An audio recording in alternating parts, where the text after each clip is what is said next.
The Chinese youth are doing what even the US cannot do. They've launched a movement that could destroy China's economy. There is an undercurrent of dissatisfaction brewing among the young in China. A new phenomenon called bailan, meaning let it rot.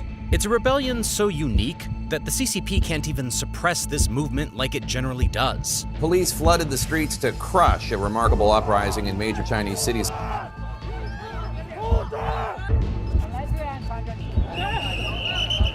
In Shanghai, the country's biggest city, police arrested protesters, dragging them away. In fact, this non-violent movement could turn so deadly for the Chinese economy that the same dictator who used to threaten even the most powerful countries is now literally requesting the youth to end this rebellion. President Xi Jinping took great pains to send a strong message of empowerment to Chinese youths. As if that wasn't enough, China is now facing severe consequences for a policy implemented 44 years ago. The world's most populous country is facing a crisis. It does not have young people to man its factories or join its army. But what exactly is this rebellion? Why are Chinese youth so frustrated? And most importantly, how are these problems becoming a nightmare for China? In March of 2022, bailan, a Chinese term, gained immense popularity in China. So much so that in just 6 months, it got more than 91 million views on Chinese app Weibo. I mean, 91 million views in a country like China? You can imagine how serious the issue must have been. Because China generally bans such trends which could pose a threat to the CCP's leadership. Maybe China dismissed it as just another trend and ignored it. But the consequences it started showing later were something no one could have imagined. Now, I have my suspicions that the CCP's bots have always been disliking my China videos in order to suppress it in the algorithm.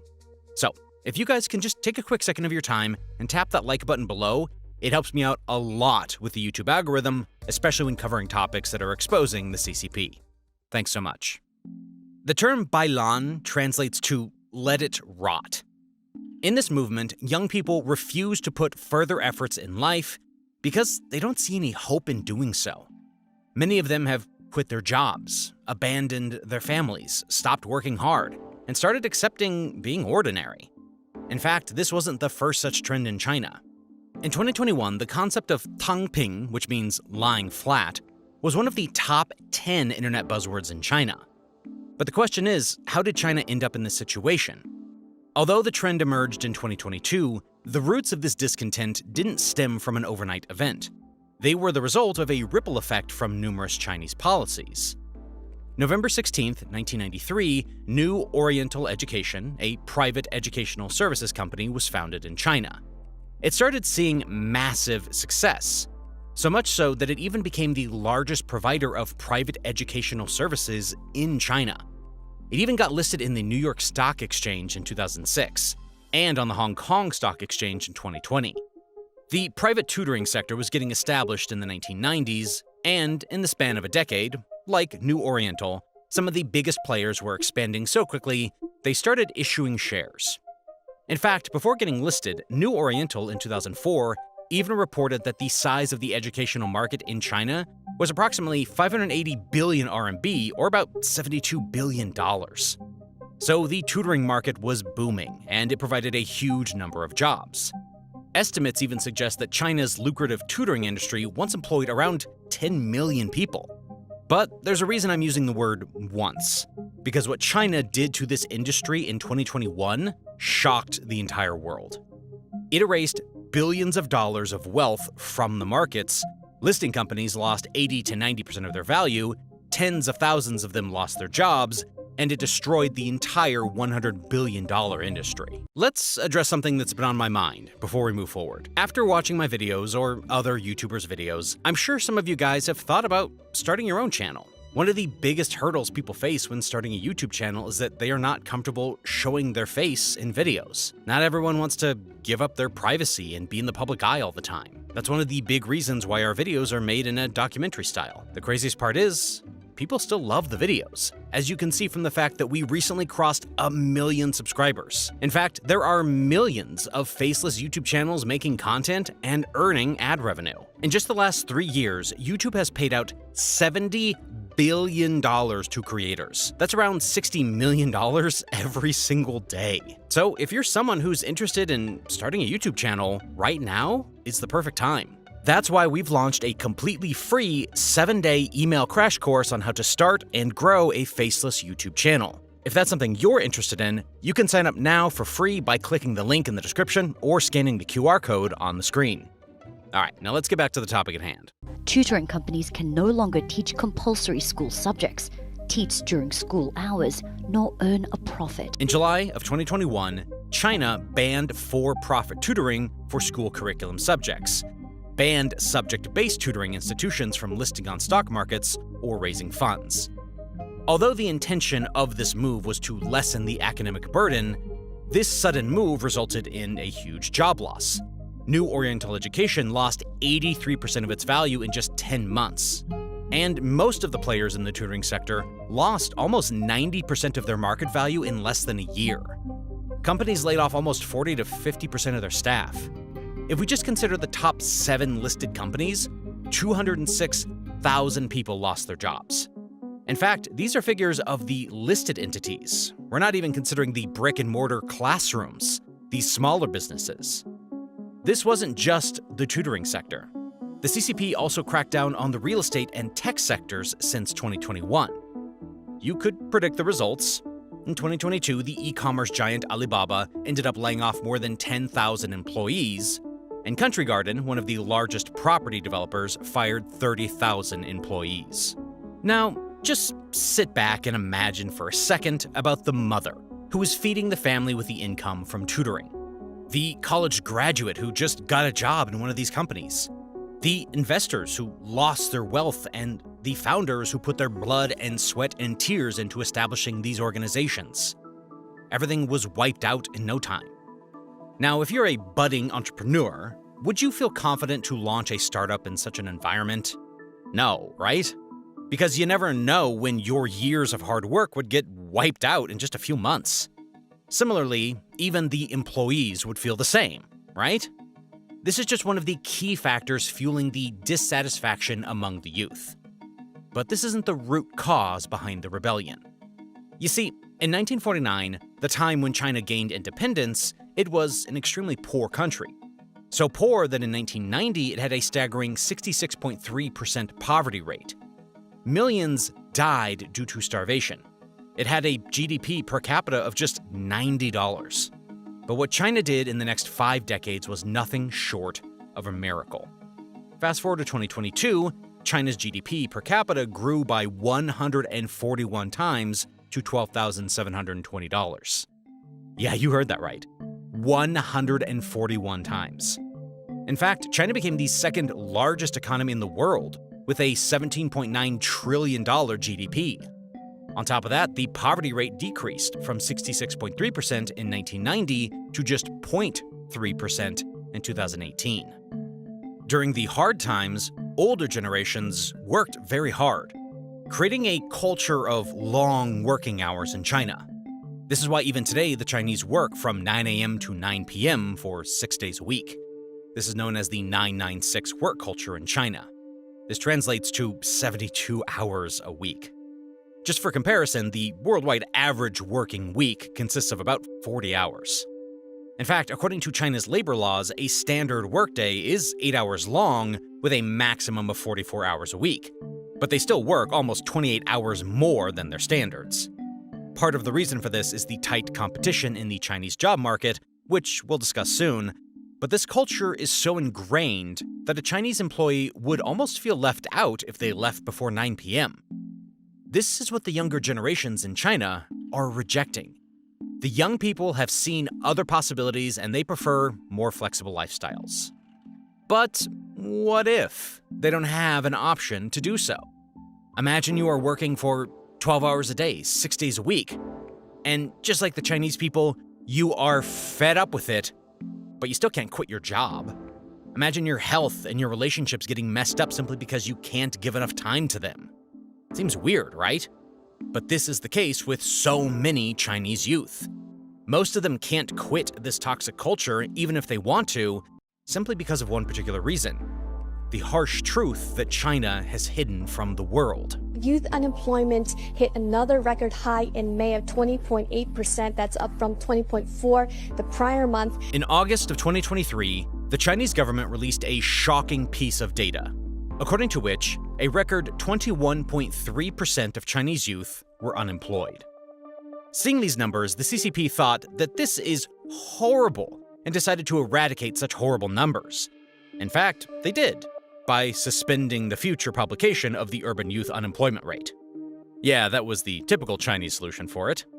This is why most of the Chinese youth had no option but to continue with the 996 work culture, simply because there aren't enough jobs and they don't have any option but to continue with their existing jobs.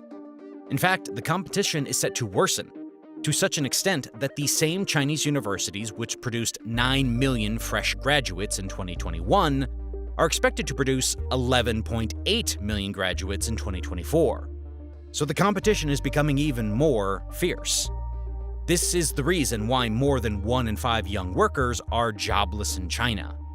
Now, this is also in part due to the Bailan movement, but also in part due to there not being enough jobs in the market. The situation could worsen to such an extent that, according to an economist at the Peking University, almost half of all Chinese youths may be jobless. Now, this also includes those who are willingly lying flat, but you can imagine how bad the situation could become. The situation is so bad that fresh graduates are taking up weird, and I mean extremely weird, jobs like this. 天呢，我就是陪陪父母啊，完了之后再去买菜，中午做个饭，在下午再去取个快递啊，完了之后打扫房家里，洗洗衣服，完了这也就才做了2-3个月嘛，反正3500左右，差不多。 Yeah, you heard that right. Fresh graduates are becoming full-time children, where they would spend time with their parents, help them with the housework, and in return, they get a salary for it. Hey mom, here's the bill. You owe me at least $500,000? Sorry guys. Anyway, I tried to correlate the relationship between the lack of jobs, the hustle culture, and the Bailan movement. When I studied multiple case studies on this, the plight of the helpless Chinese youth kind of shook me. This is what I found. In an interview with CNBC, 30-year-old Crystal Guo said that she first became the victim of China's crackdown on the private tutoring system. Finally, after 6 months and a lot of struggle, she found another job at a real estate company. Unfortunately, her entire department was laid off in a few months. She tried to find another job, but this was the time when the tech industry was also reporting layoffs. So she finally decided to give up and decided to escape from reality by lying flat. To cover her daily expenses or pursue other hobbies, she used her free time to take up part-time jobs. This is the case with millions of Chinese youth. They are using the Bailan movement as a form of escapism. But there's another and perhaps stronger reason behind this. 成家立业. Every society has some societal expectation, especially from the youth. In China, it is known as 成家立业, which means to establish a family and a career. Now, this also includes buying an apartment. In fact, buying an apartment is linked to their social status in China. So buying property is considered an achievement amongst the youth. But again, the prices of homes have risen so much that buying a home in Shanghai and Beijing has become nearly impossible for the average young Chinese person.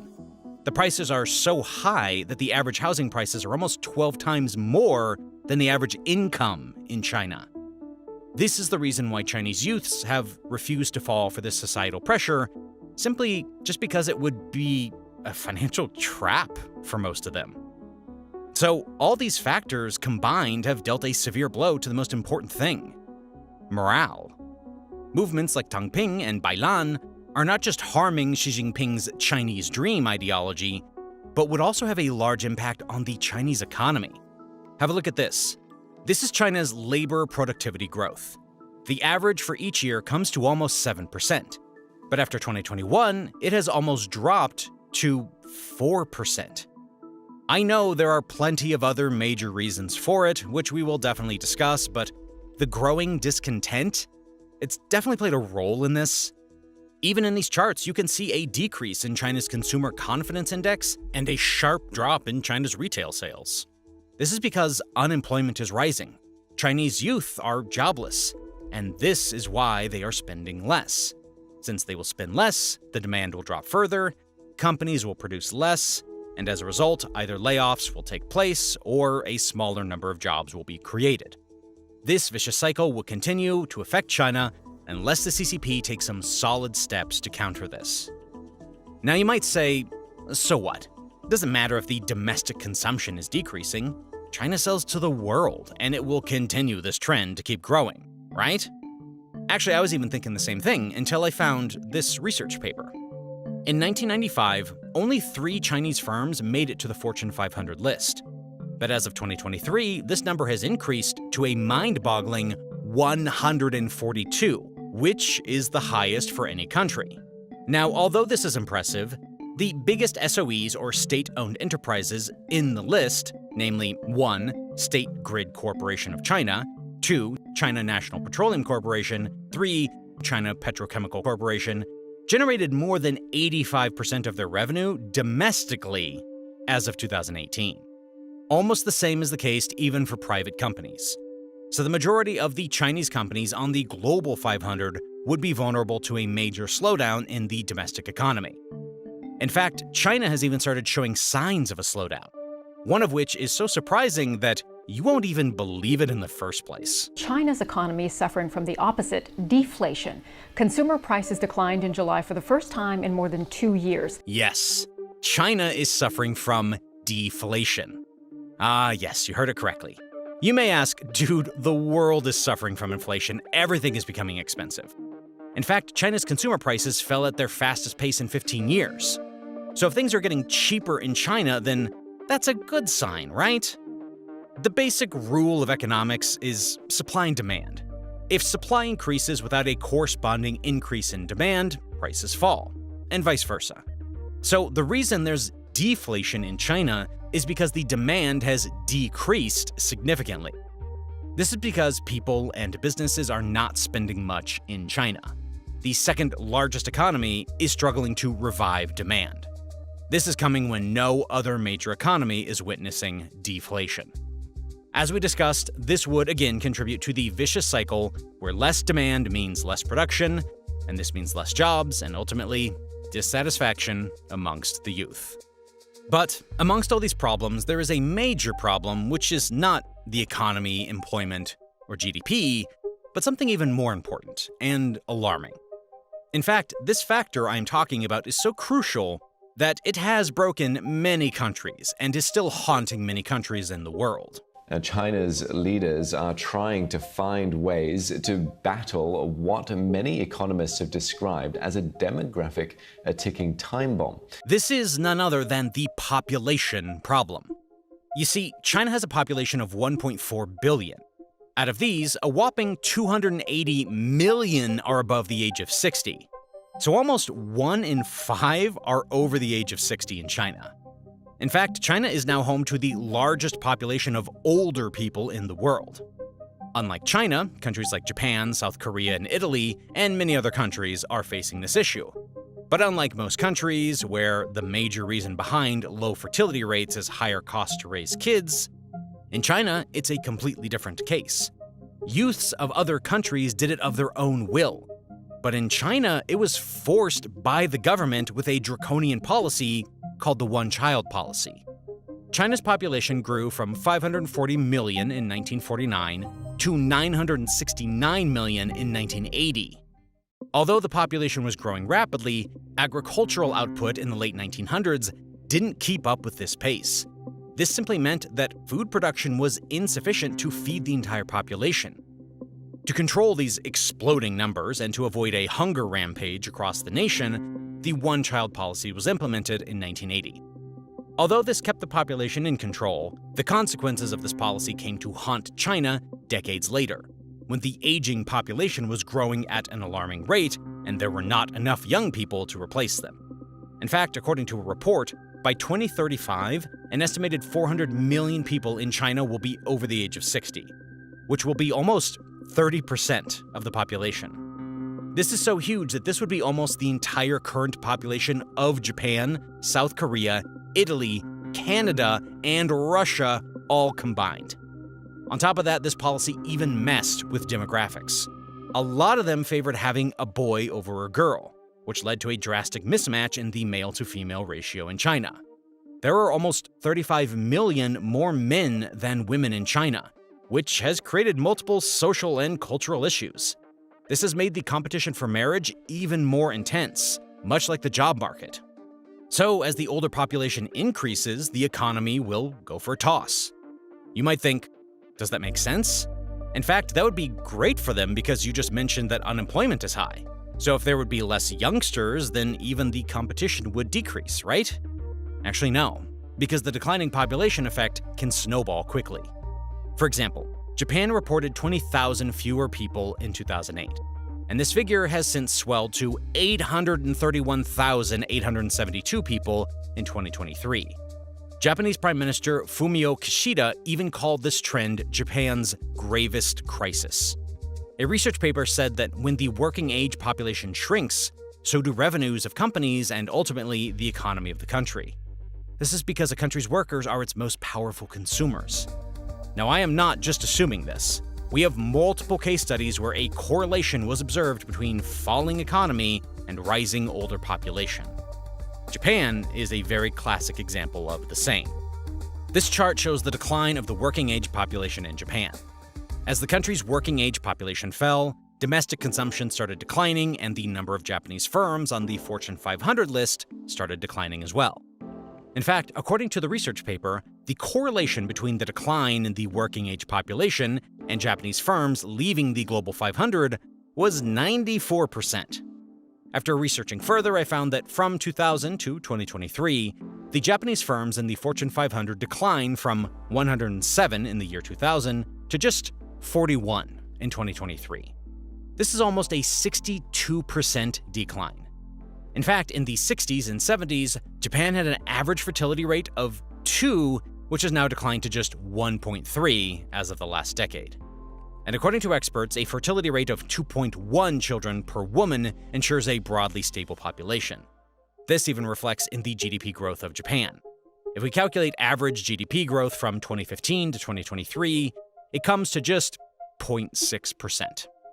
Statista data even predicts that this growth rate will fall to just 0.45% in 2029. Similar is the case for South Korea. The fertility rate is just around 1.1.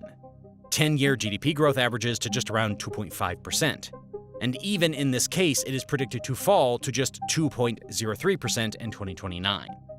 In fact, this pattern has been observed for almost every other country with a falling population. Now, you might argue that these countries are growing slow because they have already grown so fast, and that there's almost no room for growth right now. And partly that is true. But still, they would have been far better than what they are today in terms of GDP growth if they would have maintained their population. The US is a very classic example for the same. The younger population is important because of two very important reasons.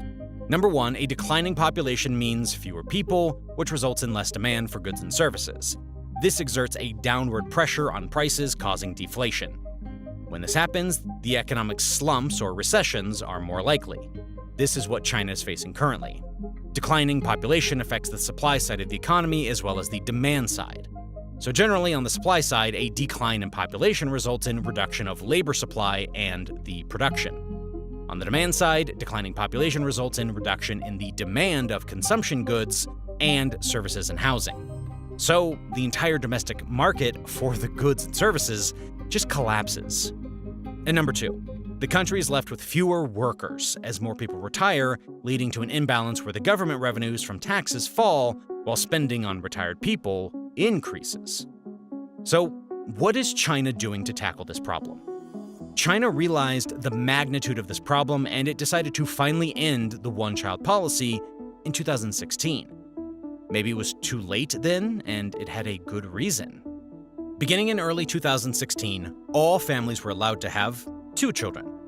The fertility rate in 2016 was 1.67, which improved to 1.69 in 2021, but it was still lower than the standard fertility rate of 2.1. This is why the CCP formally passed a law in August of 2021 which allowed married couples to have as many as 3 children. But even after allowing 3 children, the fertility rate reached to just 1.7%. This has the same reasons why even the Koreans and the Japanese aren't having enough children. The Chinese are concerned whether they would really be able to afford more children or not. In fact, decades of messaging and policies promoting the idea of having only 1 child have made many people believe that having just 1 child is actually better.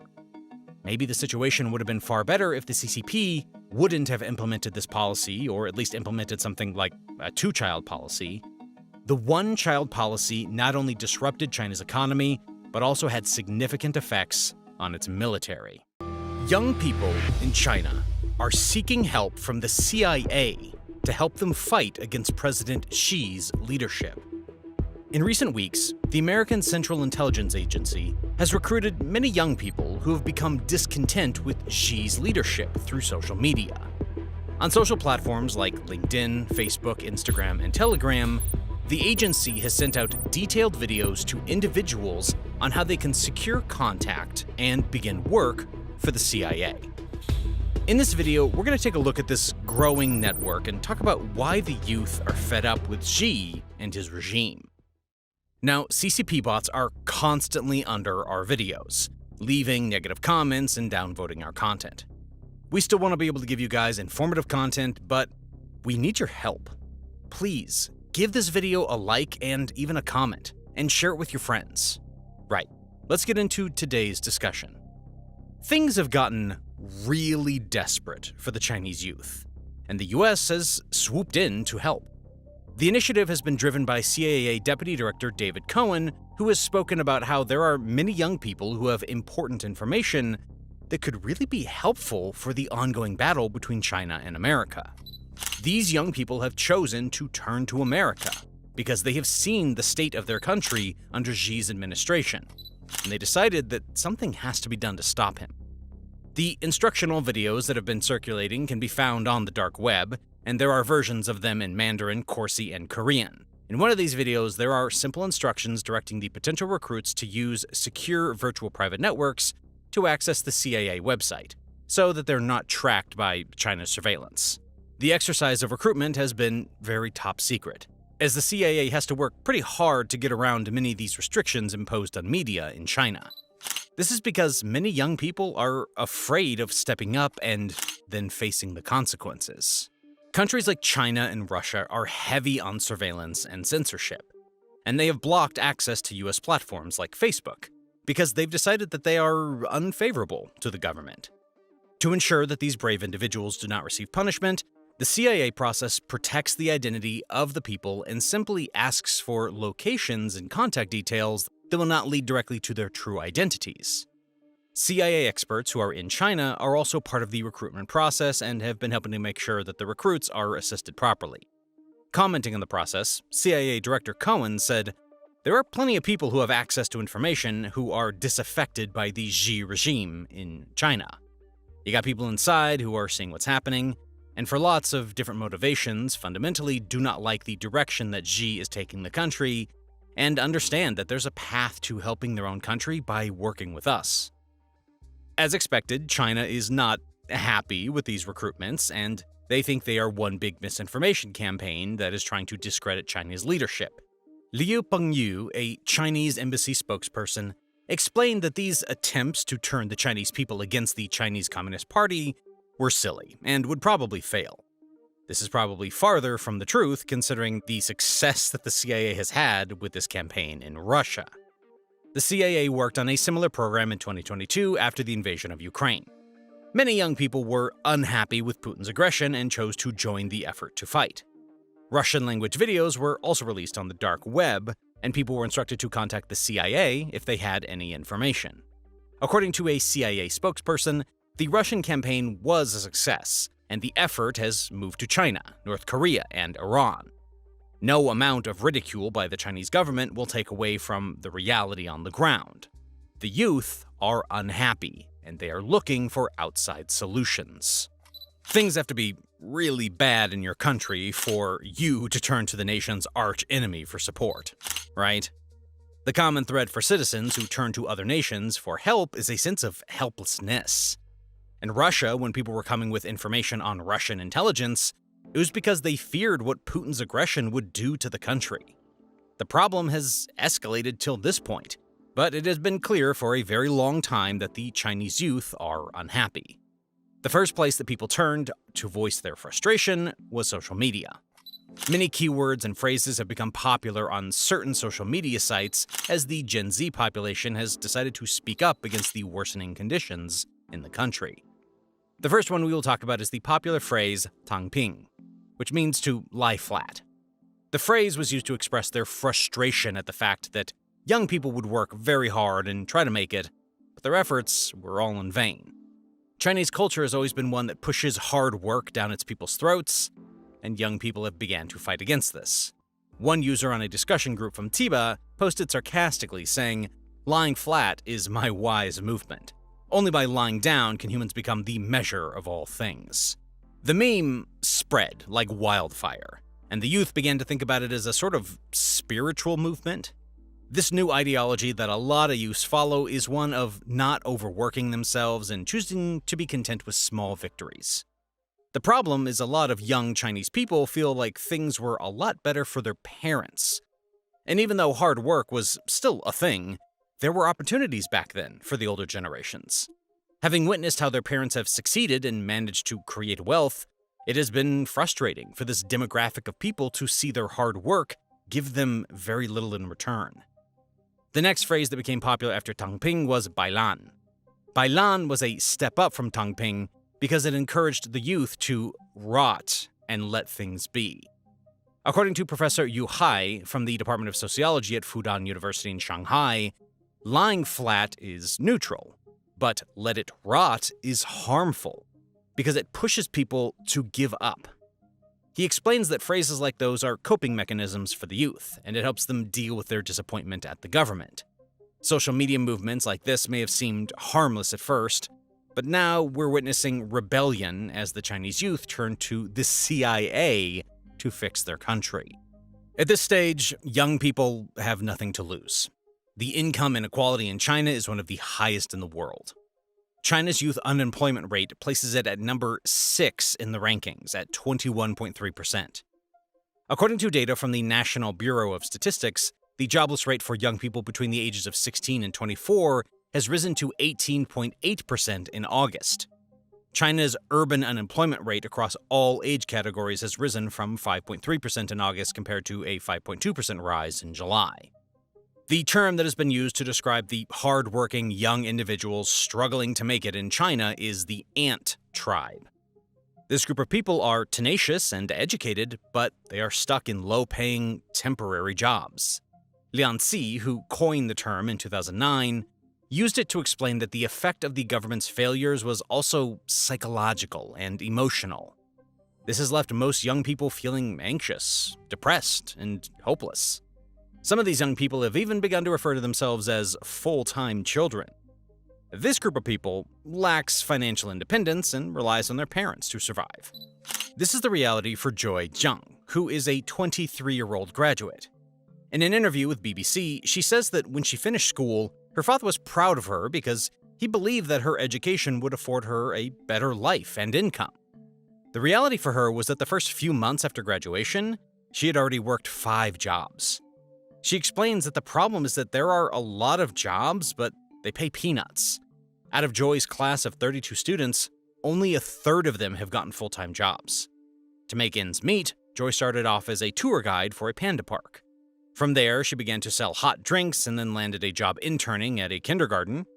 Currently, Joy sells educational material, which is a far cry from what her dream job was. Joy explains what the reality is for a lot of graduates, stating, "These jobs don't have good prospects for your future. They offer low salaries and you are easily replaceable. That's why most people would rather stay at home." Even those who have worked hard to get really good degrees are struggling. Another recent graduate who studied software engineering told the BBC that although his skills were hotly sought after, it was not easy to find a job. A lot of the struggles that are being experienced by the youth in China can be traced back to bad policy decisions that have been made by Xi. But first, recently we crossed 1 million subscribers. Ever since then, we've been flooded with emails asking us questions and asking for advice about growing a channel on YouTube. Even though we try our best to reply to every single email, sometimes these take up a little bit too much time. Or, they ask the same questions that we've answered before. That's why we've decided to put all of our YouTube advice into one email bootcamp for completely free. So, if you are someone who's interested in starting your own YouTube channel, you can get our email bootcamp by clicking on the link in the description or by scanning the QR code on the screen. Okay, let's get back to the video. Xi's regime has been about taking wealth from the select few and making it state-controlled. His economic model is one that is focused on the state and then branches out to institutions and people. For instance, let us talk about the banning of the private tutoring industry in China. Under this ban, private tutoring companies had to become non-profit organizations, and tutoring businesses were prohibited from listing on the stock market or raising capital from overseas. The main reason for the crackdown on the private tutoring business was to allow students to establish a work-life balance. To push against the intense tutoring culture, the ban also stopped online tutoring for children under the age of 6 and all tutoring related to core school subjects during weekends and holidays. Other nationalistic goals were at play as well, as the government wanted to be able to control education by banning foreign curricula and foreign teachers. The ban was known as the Double Reductions Policy, and its aim was to reduce pressure on households and relax education standards. What Xi did not realize was that this decision wiped out an entire employment sector largely populated by young, vibrant graduates. The private tutoring space was a $100 billion business, and the crackdown has wiped it out. Stock prices for most of the listed tutoring companies went down by over 90%, and more than 200,000 layoffs were reported. Christina Zhu, an economist at Moody's Analytics, explained that the decision contributed to the rising youth unemployment rate, and many college graduates who relied on the education sector for jobs were stranded. The education sector accounts for 17% of jobs for recent graduates, and this means that many people were impacted. Many blamed Xi for this decision, as they felt that he did not think it through entirely or consider the effect of such a sweeping change. And unfortunately, this was not the only sector that suffered under Xi's new policies. Xi did not like the idea of wealthy people thriving individually, so he decided to increase the state's reach in many lucrative private sectors. The tech and real estate sectors were also subject to harsh policies that increased the unemployment rate substantially. Xi's goal in this aspect was to promote common prosperity, but the negative impact of the policy meant that he completely missed the mark. Now, the major blunder was that the tech industry was one of the best paying in the country, with government statistics showing that its salaries are about 80% above the national average. The sector also employed over 200 million people, which is about a quarter of the country's entire workforce. Under Xi's new strategy, many big-time companies like Alibaba were fined for abuse of market dominance, and companies were delisted on the stock exchange. Alibaba had to cut more than 15% of its total workforce this year, which was about 39,000 workers, while Tencent, another giant, shed about 15% of its staff. According to Legou, one of China's largest tech recruitment websites, 2.76 million tech employees left their jobs in March of 2022. The survey also showed that 57% of Chinese companies had to lay off between 10 to 50% of their workforce. These layoffs had a big impact on a lot of young and hopeful graduates who were looking for opportunities in the world of education and technology. The accumulated effects of these policies was that the young people began to lose confidence in Xi's leadership. This is because, time and time again, he was showing them that he was not concerned with their quality of life. The failing economy, still suffering from the effects of COVID-19, had nothing to offer the young people. Because of this, many young people in their 20s and 30s had to cut down on their spending and save money more frequently. Even those who had been lucky enough not to be laid off have not had it easy. Many young people have had to take pay cuts, especially in the retail and e-commerce sectors. Since 2022, the average salary in 38 major Chinese cities has fallen by 1%. Things have gotten so bad that people are surviving on $1.45 dinners. One young woman became famous on the popular streaming site Bilibili for making videos with ideas for 10 yuan dinners, while challenges like live off of 1,600 yuan, about $226, a month, are common, even in cities like Shanghai, where the wealthier part of the Chinese population lives. On top of failing to create an ideal economic environment for the youth to flourish, Xi has not made things easier for himself due to his dictatorial style of leadership that has tried to silence the youth. Even US President Biden referred to Xi as a dictator when he commented about a suspicious Chinese spy balloon that was found in the US airspace earlier this year. Biden was commenting on Xi's embarrassment about not knowing about the secret operation, stating, "That's a great embarrassment for dictators. When they don't know what happened, that wasn't supposed to be going where it was. It was blown off course." In 2013, Xi Jinping ascended to power, and he is serving his third presidential term. The first thing Xi did was consolidate his power as president by removing the two-term limit for the presidency. Surprisingly and suspiciously, there was no pushback from the National People's Congress. Many people have said that Xi has completely taken control of the CCP, and many have labeled it the Xi-CP. To further strengthen his hold on power, Xi has chosen to silence internal opposition by replacing those members of Congress with his protégés. His control-obsessed method of leadership has undermined democracy as a whole, and his one-party system silences all opposition. Human rights groups and academics call his rule a dictatorship, because it has all the hallmarks of one: a captured judiciary, controlled media propaganda, and censorship of the free media. Xi has also applied a social credit system and surveillance of online content to make sure that he is monitoring his citizens' behavior. Under his leadership, people who have chosen to openly criticize him online are censored and detained to stop them from speaking. Another policy that reflects his dictatorship and made him even more unpopular with the youth was his zero-COVID strategy. Xi was attempting to save lives, but the strictness only fueled unemployment and endangered the citizens even more. In response to the deadly coronavirus, 21 million residents were restricted to their homes, and the country enforced its zero-COVID policy. There were very strict measures placed, and only one person from a household could be sent out to buy groceries.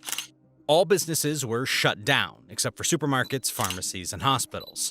Restaurant dining was also closed, and only takeout was allowed. The policy took it as far as punishing panicked citizens for expressing their opinion. One woman, identified as Xi, posted some comments on social media and was told that her provocative comments had caused problems, and she was fined and detained for 15 days. This arbitrary enforcement of the policy caused a lot of frustration with the public, especially the youth, who grew tired of the daily restrictions on their lives.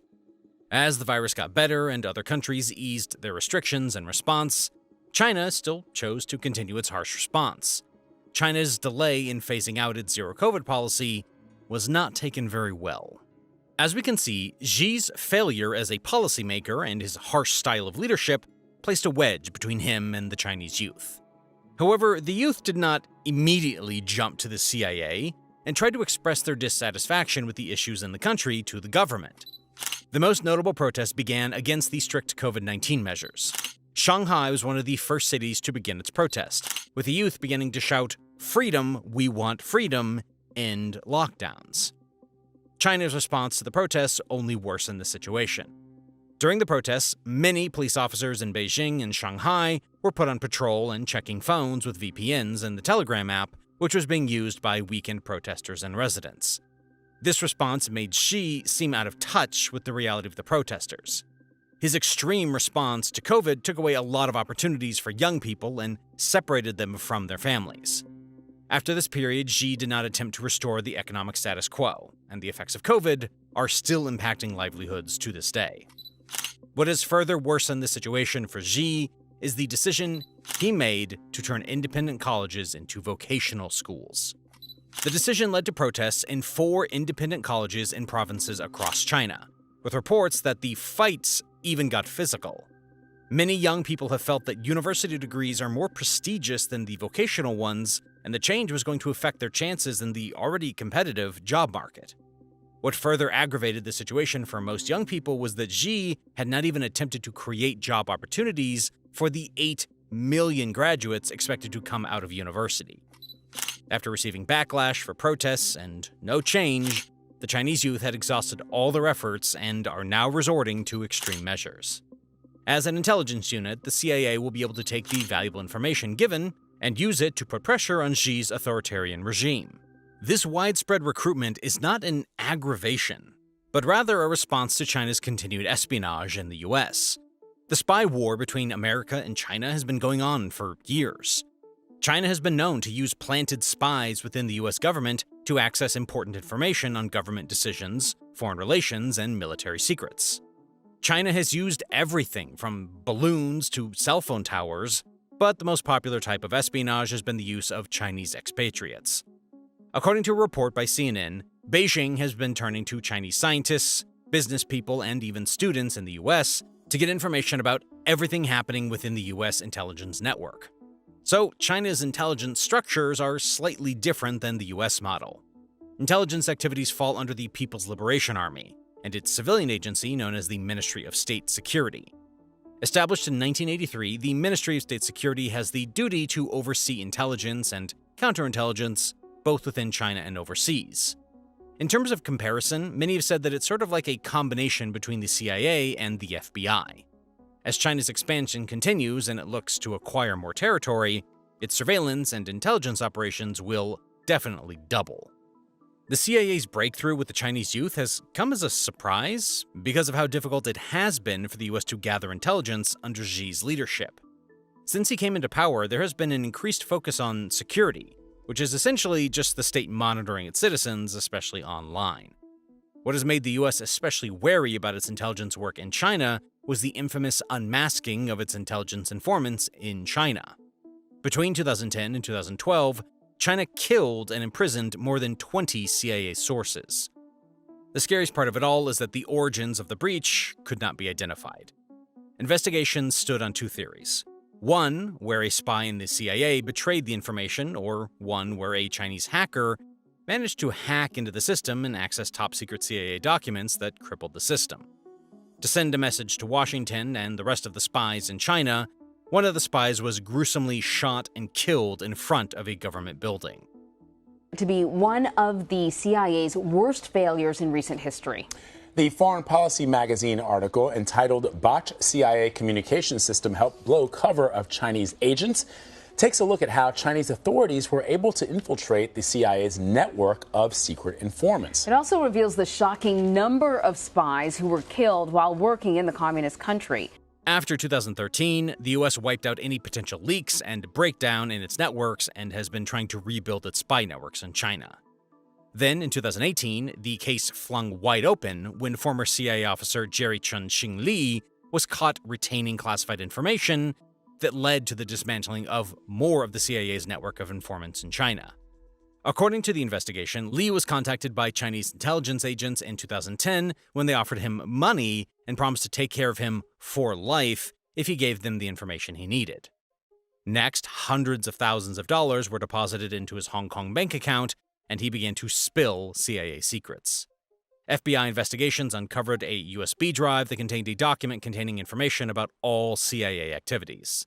The search also turned up a daily planner and address book that notes all the intelligence provided by the CIA agents, including their true identities, locations, and phone numbers.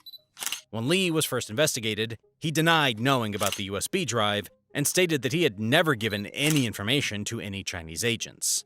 Within the US system, there had been many high-profile Chinese spies who have been caught working for the Chinese government. The most recent instance took place in New York, where former aide to New York Governor Kathy Hochul, Linda Sun, was arrested and charged with acting as a Chinese agent during her time in government. Her list of offenses was long, and her charges included violating and conspiring to violate the Foreign Agents Registrations Act, visa fraud, alien smuggling, and money laundering conspiracy. Under her role in the New York government, Sun furthered the Chinese agenda. The damage she did was extensive, including blocking meetings with Taiwanese officials during her time under Governor Andrew Cuomo and her influence in speechwriting. According to the prosecution, Sun and her husband operated over 80 different messaging accounts.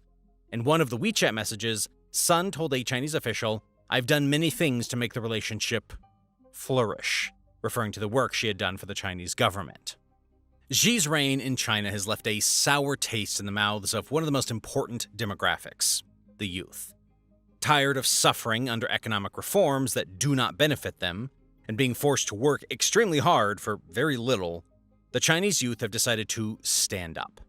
The movement against Xi began under social media movements like Bailan and Tangping, but now the efforts have reached new heights. Tired of protesting and suffering backlash for it, the Chinese youth have chosen to ally with the CIA to try to take down their president. The CIA recruitment process has been successful in Russia, and it'll probably yield many positive results in China as well. China's real estate market is crashing, and it's bringing the whole economy with it. Property prices have been falling for the last 12 months in a row, and last month was the highest decline in over a decade. The CCP is scrambling, trying anything and everything to stop the freefall. Only time will tell if it's too little too late. Many experts believe that China may be heading for the same fate that Japan faced in the 1990s when its real estate bubble popped. Things got so bad in Japan after the bubble that the economy never recovered for 20 years. A situation like Japan's lost decades is something the CCP cannot afford. So today, let's go over how the CCP got here, what it's doing to help the citizens, and most importantly, are any of the new policies working? Let's start from the beginning. We already have a video on it, but here's a quick recap on how the CCP created this problem in the first place.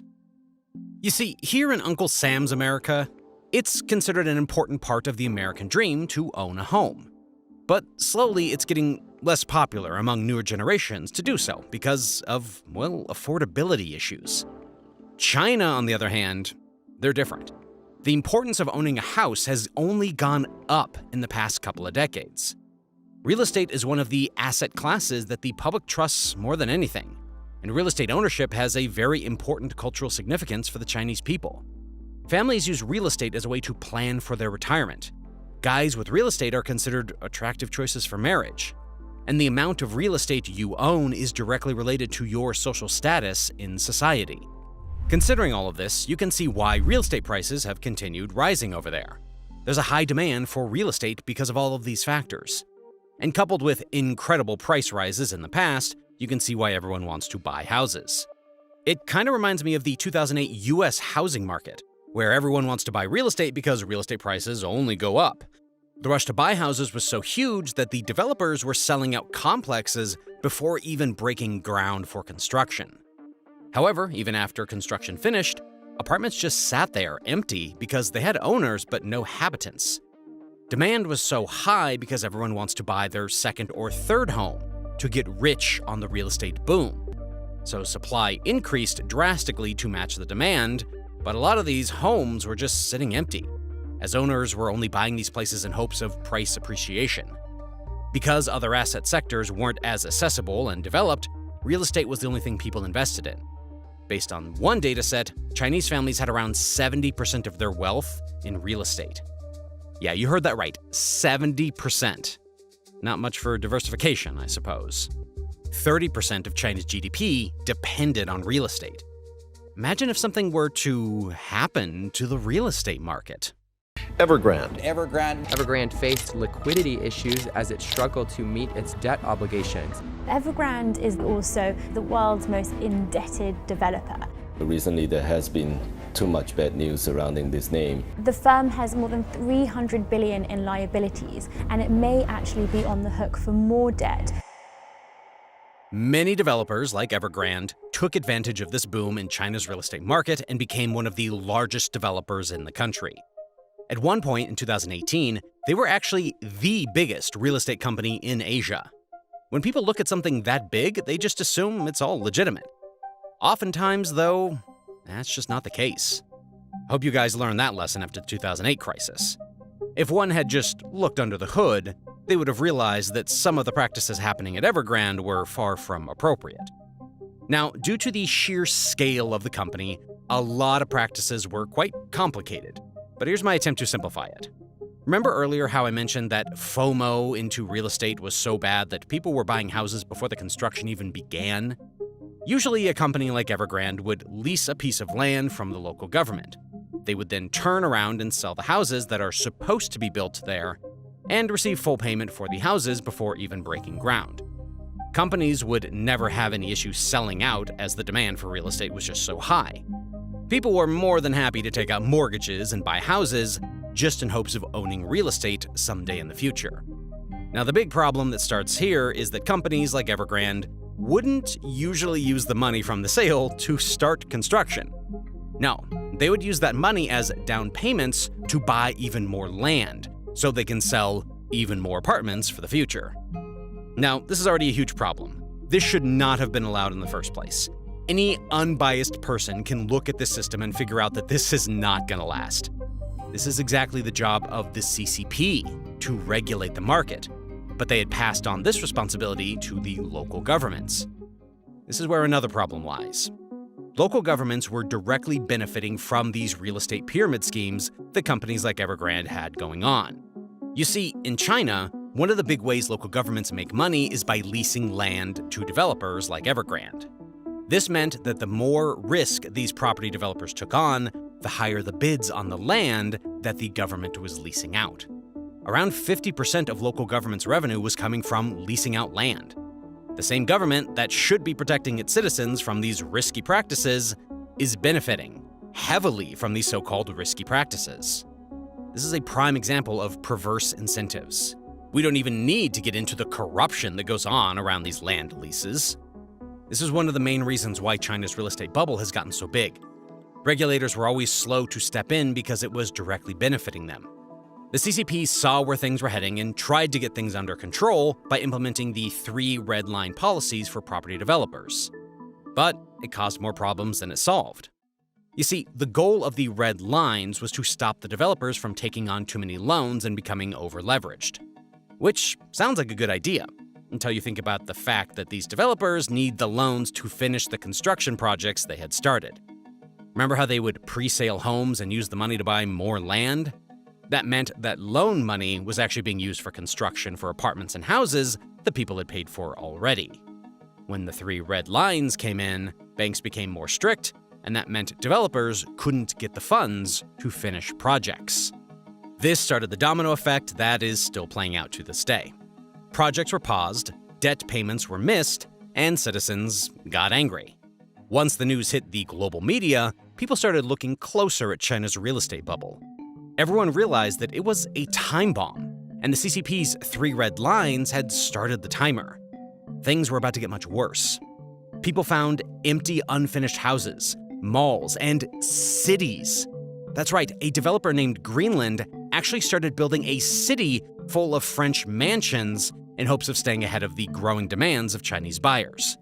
Not one mansion, but a city full of mansions. The Wall Street Journal has a full video on this, and I highly recommend you guys check that out after this video. As funds dried up, the city is now left abandoned and unfinished. Some of these homes people actually prepaid for. This problem is not unique to just the city. Currently, there are over 20 million pre-sold homes in China that are unfinished. Now, we usually cover nations on this channel, where figures are in billions and trillions.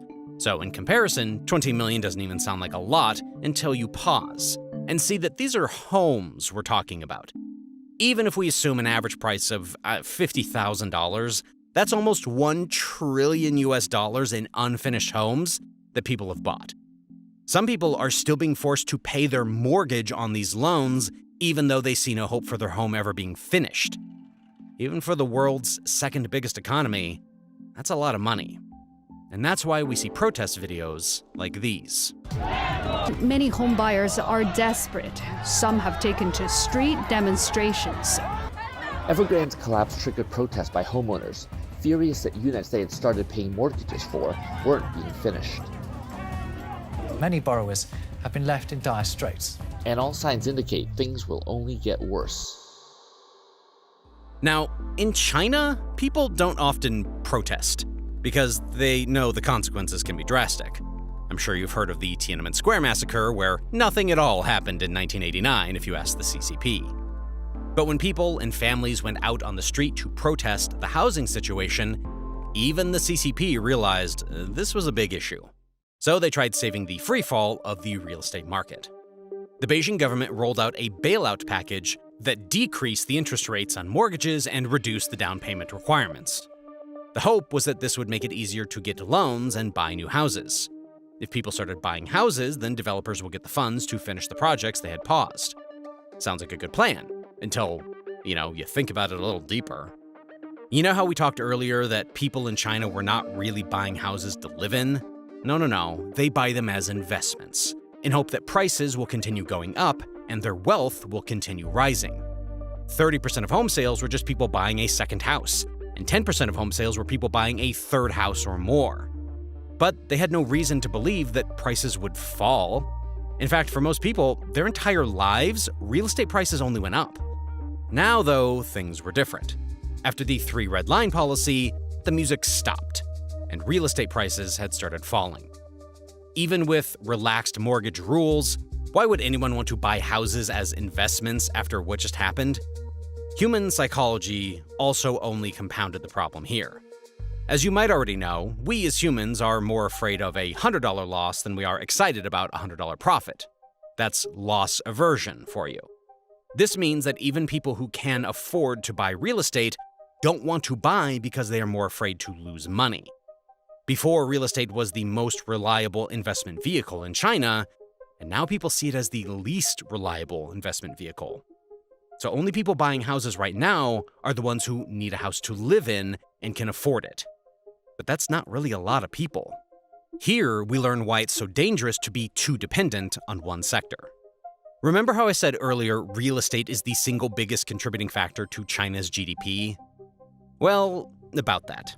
The economy is great when real estate is great, but now that the real estate market is crashing, the economy as a whole is feeling that pressure too.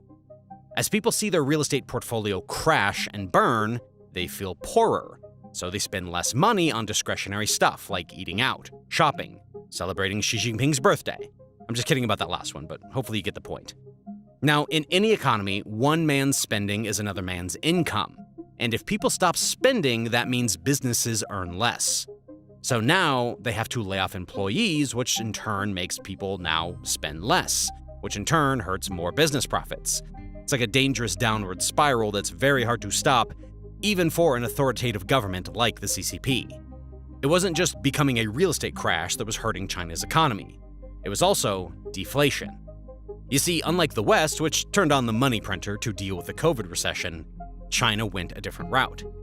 The real estate market bubble was already popping. The CCP didn't want to print money and fuel that bubble. This led to deflation, which is, as the name implies, the opposite of inflation. Prices are going down instead of going up, which may sound like a good thing to you and me, but for an economy, it's a bad thing. Once everyone is thinking that prices tomorrow will be cheaper than today, then no one wants to spend money to buy stuff because they believe tomorrow they can get it for cheaper. So again, businesses make less profit, they lay off more people, and spending goes down even more because more people are unemployed.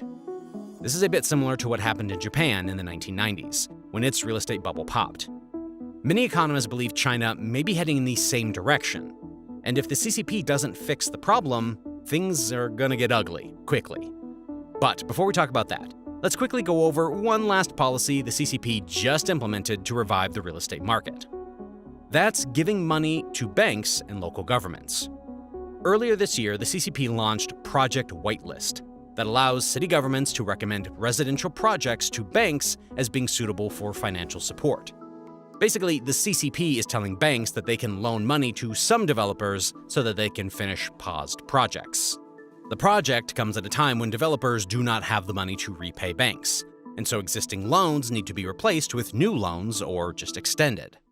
This is also putting pressure on Chinese banks that were already struggling because of the real estate crash. If banks get too much bad debt on their balance sheet, people may start losing trust in the bank's ability to stay solvent, and that's a huge problem in itself. I'm sure most of you already know how the modern banking system works, but here's a quick overview for everyone else. Banks usually loan the money that depositors deposit and hope to earn interest on it to make a profit. Usually the reserve requirements is set by the central banks. So let's say it's 10%. This means that whenever the banks get $100 in deposits, they are required to only keep $10 in the vault, but they can loan out $90 and charge interest on it. This is just a simplified example, but these types of transactions happen millions of times over in an economy, and that's basically how the modern banking system works. For every $100 in deposits, banks are able to create $1,000 of money in circulation. Now, this system is actually pretty great. In the past century, a lot of economic growth is in part thanks to this fractional reserve banking. But the only way this works is if the depositors have trust in the bank's ability to keep their money safe. Now, if too many of these loans that banks are giving out become worthless, then that trust starts to fade. This is why the US enacted strict lending regulations after the 2008 crisis. So banks are careful with whom they lend to. Now, even with the CCP's new policy, banks are being careful as to which developers to extend the loans to, because they know that these are highly risky loans. This, in turn, is hurting the economy as paused projects means no more new real estate sales. This is where the big headaches lie for the CCP. The Chinese economy is heavily reliant on its financial sector and the real estate sector. Real estate represents around 30% of China's GDP, like I said, while 7 out of 10 of the top companies in China are financial institutions. The crash is spreading across the Chinese economy at a rate never seen before in the world. For comparison, when the US had its crash in 2008, real estate was only around 6% of the total GDP, and in the 90s in Japan, real estate was only around 9% of total GDP. So for China, any hit to real estate means a much bigger impact on the economy, even bigger than Japan's 1990s crash. Talking about Japan, when its real estate bubble popped, it led to a 20-year-long stagnation in the economy. Economists believe China can face a similar fate if things aren't handled carefully. Now, Japan's crisis was complex, and it deserves a video in itself, but here's a simplified overview so that we can talk about the similarities with China's current crisis. Much like China in the early 2000s, Japan's real estate market was booming before the 1990 crash. In fact, at one point, the land value of Tokyo was the same as the land value of the whole of the United States. There were multiple reasons behind why real estate prices soared so much, but the big one was the fact that their interest rates were near zero in the previous decade, which led to investors plowing money in real estate for higher returns. But when this bubble got too big, the central bank was forced to raise rates, which led to one of the most disastrous crashes in the Japanese economy. People were left paying mortgages on properties that were now worth less than the loan that they had, which led to belt-tightening across the country and spending decline, just like it's happening in China. The downward spiral of deflation was so bad that it took Japan 2 decades to get things back to new highs in the stock market. GDP per capita is still around the same $40,000 that it was in the 1990s. To many, it seems like China may be heading in the same way. In fact, things may be worse for the CCP. Japan was less dependent on real estate than China is today. That means a crash in the Chinese market could have disastrous effects. But the CCP does have the benefit of knowing what happened to Japan in the 1990s, and hopefully lessons from the past can help the communist government manage this crisis. Because if the CCP fails, billions of people will suffer. China has gained control of multiple strategic assets of many countries across the world, one of which is so crucial that it controls 80% of global trade. The control of these assets has even put the economy and sovereignty of many countries in danger. Belt and Road. Belt and Road. Belt and Road. Model after the original Silk Road. Developing countries will be at the center of that. Connect Asia, Africa, and Europe. What's ahead for Belt and Road? China has gained control over multiple ports across the world. But this turn of events didn't happen overnight. China has been working on this for years. Ports form a critical part of the global supply chain, and when you control the ports, you have control over global trade, which is exactly what China is doing. As of 2023, China has stakes in more than 92 ports across the world. And let me tell you that these do not include the ports in China itself. This is an extremely alarming situation, not only for the countries with the Chinese ports, but for global trade itself. On top of that, in the name of infrastructure development, China is turning many of these ports into its naval bases, a huge threat for every country in the region. But countries have started realizing these threats, and many have even started backing off from these projects. China initially had 101 overseas port projects, but as of 2023, this number has dropped to 92 projects, 9 less port projects than they wanted. Each of these 9 had its own reasons to be canceled or suspended. So, in this video, let's see how China gained control of some of the most critical ports of the world, why it's a huge threat for the countries with these Chinese ports, and how these countries are fighting to stop the Chinese takeover. But before we start with the video, please hit that like button below, because any video on the CCP has a potential to be downvoted by CCP bots, so your likes help out the video a lot. Thank you. As of 2022, global trade hit a record value of $32 trillion. Surprisingly, more than 80% of global trade, which translates to almost $25.6 trillion worth of goods, was carried by sea. This percentage is even higher for many developing countries, and these goods need ports to be offloaded. This is the reason why ports form an integral part of the global supply chain. In fact, ports even act as a lifeline for many countries. For example, Yemen, a country which is facing one of the largest humanitarian crises, imports 90% of its food through its ports. In fact, 90% of the entire African continent's imports and exports are driven by sea. This is not just limited to the African continent. Ukraine is one of the largest exporters of wheat in the world. In the 8 months before the conflict, it shipped around 50 million tons worth of grain through its ports in the Black Sea, a quantity enough to feed around 400 million people. And these are just a few examples of how important ports are for nations and global trade. Now, imagine letting go of the control of the most critical ports of your country to Chinese companies. It seems scary, right? This is what China has done and continues to do with many countries. As of 2023, there are 92 ports with Chinese ownership, 13 of them majority owned by China, and 10 of these projects even have the potential for military use, which means China is planning to dock its naval vessels in these ports. China has been gaining the control of these ports with various methods, the most popular of which still remains the most notorious one. I'm sure you must have guessed it. John Adams, the American statesman, once said, "There are 2 ways to conquer and enslave a nation. One is by the sword, the other is by debt." And China is doing the latter. The Belt and Road Initiative, infamously known for lending heavily to countries, especially developing and underdeveloped ones, for their infrastructure projects.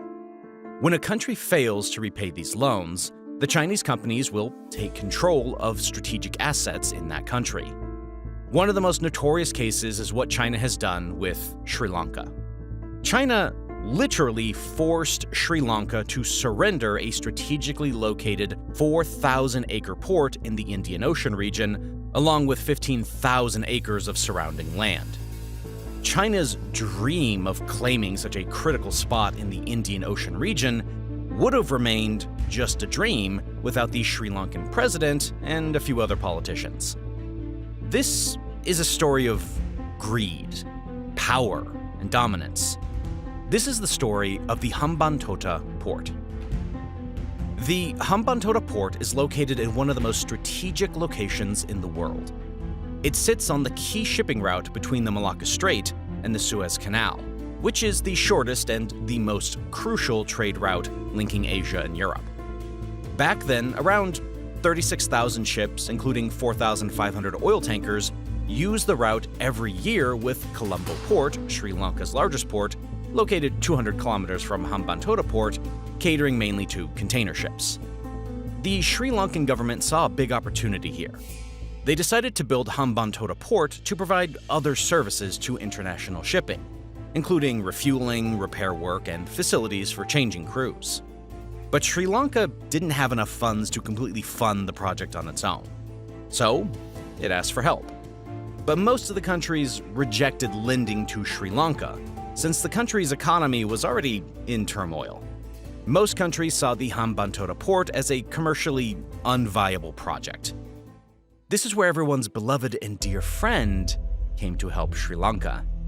You've already guessed it, it's the generous state of China. China has invested in a lot of long-term projects in Sri Lanka, including Hambantota Port. China gave out a $1.3 billion loan to Sri Lanka for this port. As usual, this port witnessed the same pattern every BRI project witnesses. The company that got the contract was a Chinese company. The inducted workers were Chinese. And these workers were paid from the same money China had lent to Sri Lanka for this port. So technically, most of the money was flowing back to China. If we talk about the port, 85% of the funds, around $1.3 billion, required for the project were lent by China. And the remaining 15% were given by the SLPA, or Sri Lanka Ports Authority, making the project an overall $1.5 billion project.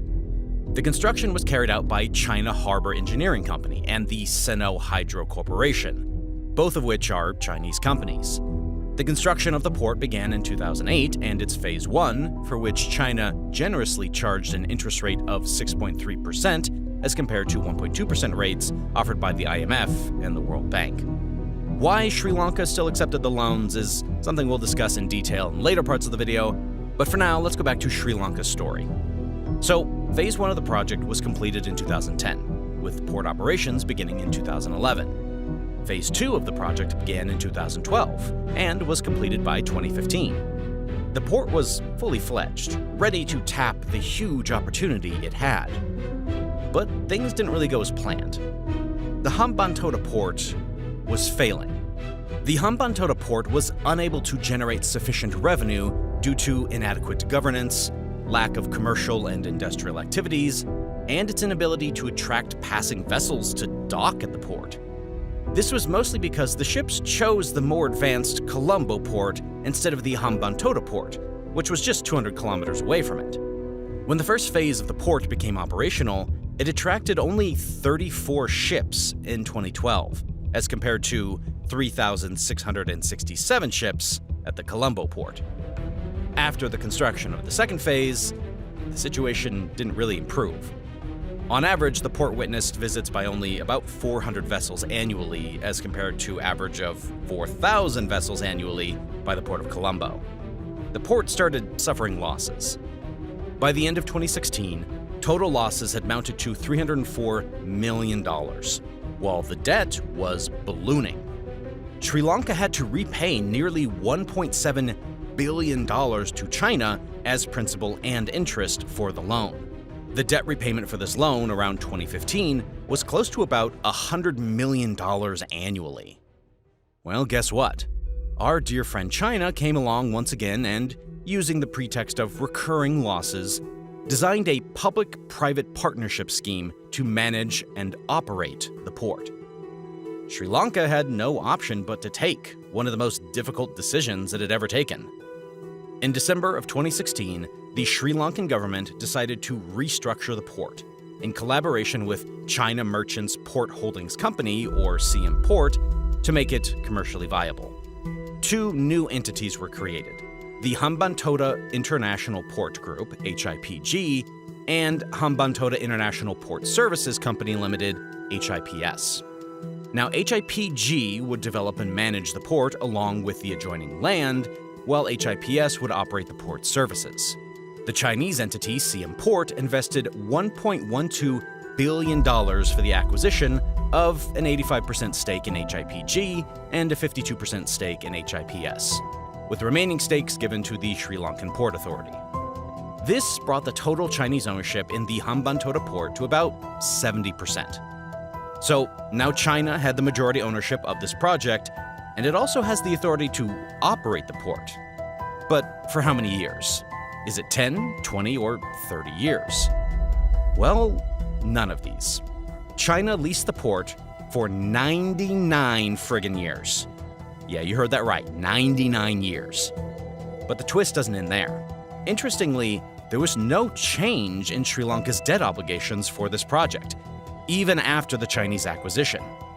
This is because China didn't waive off the loan in exchange for the port, but instead invested $1.2 billion for the acquisition, with these funds sent to the Sri Lankan treasury, which it may have used for other purposes. While taking over the port, both HIPG and HIPS, the entities with majority Chinese stake, did not inherit any liability. And so the government of Sri Lanka is still liable for the debt and still continues to repay the debt despite handing over the port to China. And that is how China gained control over a strategic port for not 10, not 20, but 99 years. Now, you must be wondering, during all this chaos, wasn't the Sri Lankan leadership aware of these Chinese tactics? Well, it turns out that the Sri Lankan leadership at that time was completely aware of these Chinese tactics. And there was one person who was responsible for all of this chaos.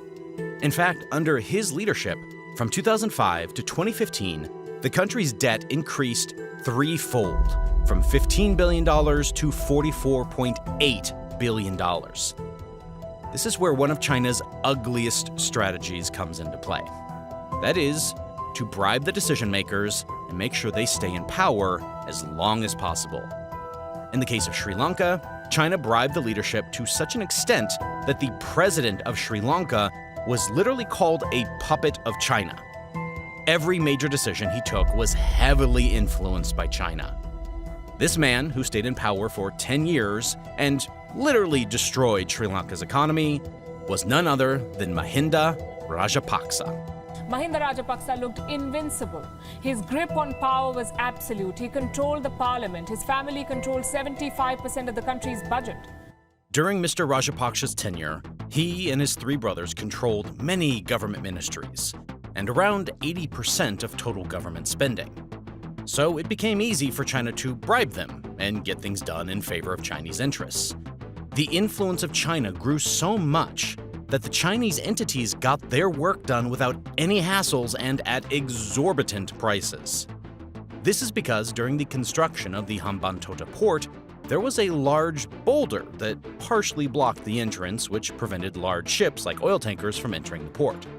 But during construction, this was not taken into consideration. The port was built, and in 2010, on Rajapaksa's birthday, this port was open for ships despite nothing being done about this boulder. Only a year later, China Harbor blasted the boulder. But what was fishy was the cost of blasting this boulder. China Harbor charged an astonishing $40 million to do this job. This gave rise to many speculations whether the company was overcharging or this price tag included kickbacks to Rajapaksa. In another case, Rajapaksa approved an international airport named Matala Rajapaksa International Airport, which was financed by China's EXIM Bank. This project was bound to fail because just $6,000 were spent on the airport's feasibility study. But more than $80,000 was spent on a lavish ceremony that included dancers and singers to prematurely open Hambantota port on Rajapaksa's birthday. This shows Mr. Rajapaksa's dedication towards China. And well, China didn't stop here. China also tried to influence the elections in Sri Lanka. According to a government investigation, during the 2015 elections in Sri Lanka, large payments from the Chinese Port Construction Fund flowed directly to campaign aids and activities for Rajapaksa's party. Around $7.6 million were transferred from China Harbor's account to affiliates of Rajapaksa's campaign. And as we saw, China Harbor is the same company that built Hambantota Port. In fact, just 10 days before the elections, around $3.7 million was distributed in checks, which were used for promotional activity, distributing gifts to people, and funding popular figures who were supporting Rajapaksa's party. Guess what? Most of the payments were made from a sub-account controlled by none other than China Harbor. Well, Sri Lanka isn't the only country. China has been doing this in many countries. Some of these attempts failed miserably because China was caught offering bribes. One of them is actually extremely hilarious. In Bangladesh, China Harbor was accused of bribing an official at the Ministry of Roads. They did this by stuffing $100,000 into a tea box. And while that sounds funny, it's just China things, you know? In the end, Bangladesh banned China Harbor from securing any future contracts. The second incident took place in 2009 in the Philippines, where China Harbor's parent company, China Communications Construction Company, was banned for 8 years from bidding on World Bank projects because of corrupt practices. Coming back to the Sri Lanka story, Mahinda Rajapaksa put Sri Lanka's economy in a fragile situation, with anti-Chinese and anti-Rajapaksa sentiments extremely high. The opposition party leader, Maithripala Sirisena, won the election because he promised to kick China out of the country and cancel many Chinese projects. As he promised, he canceled many Chinese projects and tried to bring Sri Lanka on track. But the damage was already too high, which not only impacted Sri Lanka, but also became a concern for China's biggest rival in the region, India. Experts call the Yuan 5 a spy ship, 222 meters long, about 25 meters wide. It has at least 4 satellites and multiple antennas. The Yuan Wong ships can in fact track ballistic missile trajectories. They can monitor satellite and space vehicle launches, and that's what makes these ships a critical part of China's missile and space program. The US Defense Department says these ships belong to the PLA's Strategic Support Force. A challenge to India, this vessel can be used to spy on multiple strategic assets in India. The Indian Navy is believed to be keeping a close eye on the Chinese ship. India and Sri Lanka are deepening ties, but clearly that's not enough to counter the Chinese influence effectively. Try to look at this from Sri Lanka's point of view. It must keep both India and China in good humor. It needs a bailout from the IMF. Sri Lanka needs that money urgently, and that will not happen until China restructures its loans to Sri Lanka. On the 16th of August, 2022, a Chinese ship named Yuan Wang 5 entered the Hambantota port. Sri Lanka and China referred to this ship as a scientific research ship. Well, the USA and India became extremely cautious after this move. This ship was operated by the PLA Strategic Support Force, who used it for military purposes, despite being registered as a marine scientific research vessel. Later, it turned out that this ship's actual purpose was to track satellites and missiles with a range of 750 kilometers, which means it had the ability to track activities in multiple Indian states in the south. Later, other Chinese ships and submarines were also welcomed by Sri Lanka in Hambantota. So, China has gained 2 crucial advantages through this port. One, it has gotten access to one of the most critical ports in the Indian Ocean region, very near to the most critical trade route, the route between the Suez Canal and the Malacca Strait. This is because roughly 80% of China's entire oil supply and roughly 90% of overall Chinese trade passes through the Malacca Strait, which China always fears that India might block the Malacca Strait choke point in case of a conflict. If this happens, you can just imagine the situation in China. This is the reason China has taken a lot of steps to safeguard its oil supplies, one of which is the Hambantota port. Number 2, this port has become a key part of China's string of pearls strategy, a network of ports and military infrastructure China is building to encircle its biggest rival in the Indian Ocean region, India. Hambantota is one of the closest points, being located just a few hundred kilometers from India. Though things are changing, with the USA and India taking multiple steps to beat China in the Indian Ocean region. We will discuss all these in a few moments, but before that, let's have a look at how China used the debt trap strategy for another country not too far from Sri Lanka, where they repeated the same thing. The country was on the verge of bankruptcy. No one was ready to fund big amounts of their infrastructure projects, so China lent them a huge amount of money. As usual, they failed to repay and had no choice but to hand over their assets to China, including a strategically located port, for 40 years. This country is none other than Pakistan. Beijing is developing Gwadar as part of the China-Pakistan Economic Corridor, known as CPEC. Since gaining independence, Pakistan has been extremely unstable politically. Sometimes the head of state is an elected leader. Sometimes it's a military general who snatched power with a military coup.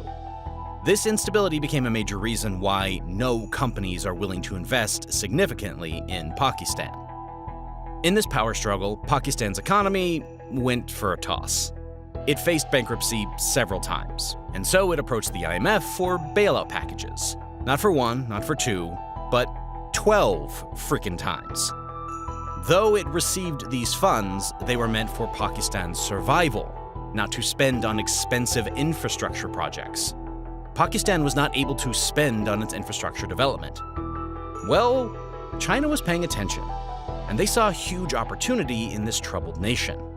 In 2015, it came with a massive regional connectivity project called the CPEC, or China-Pakistan Economic Corridor, which is a part of China's BRI.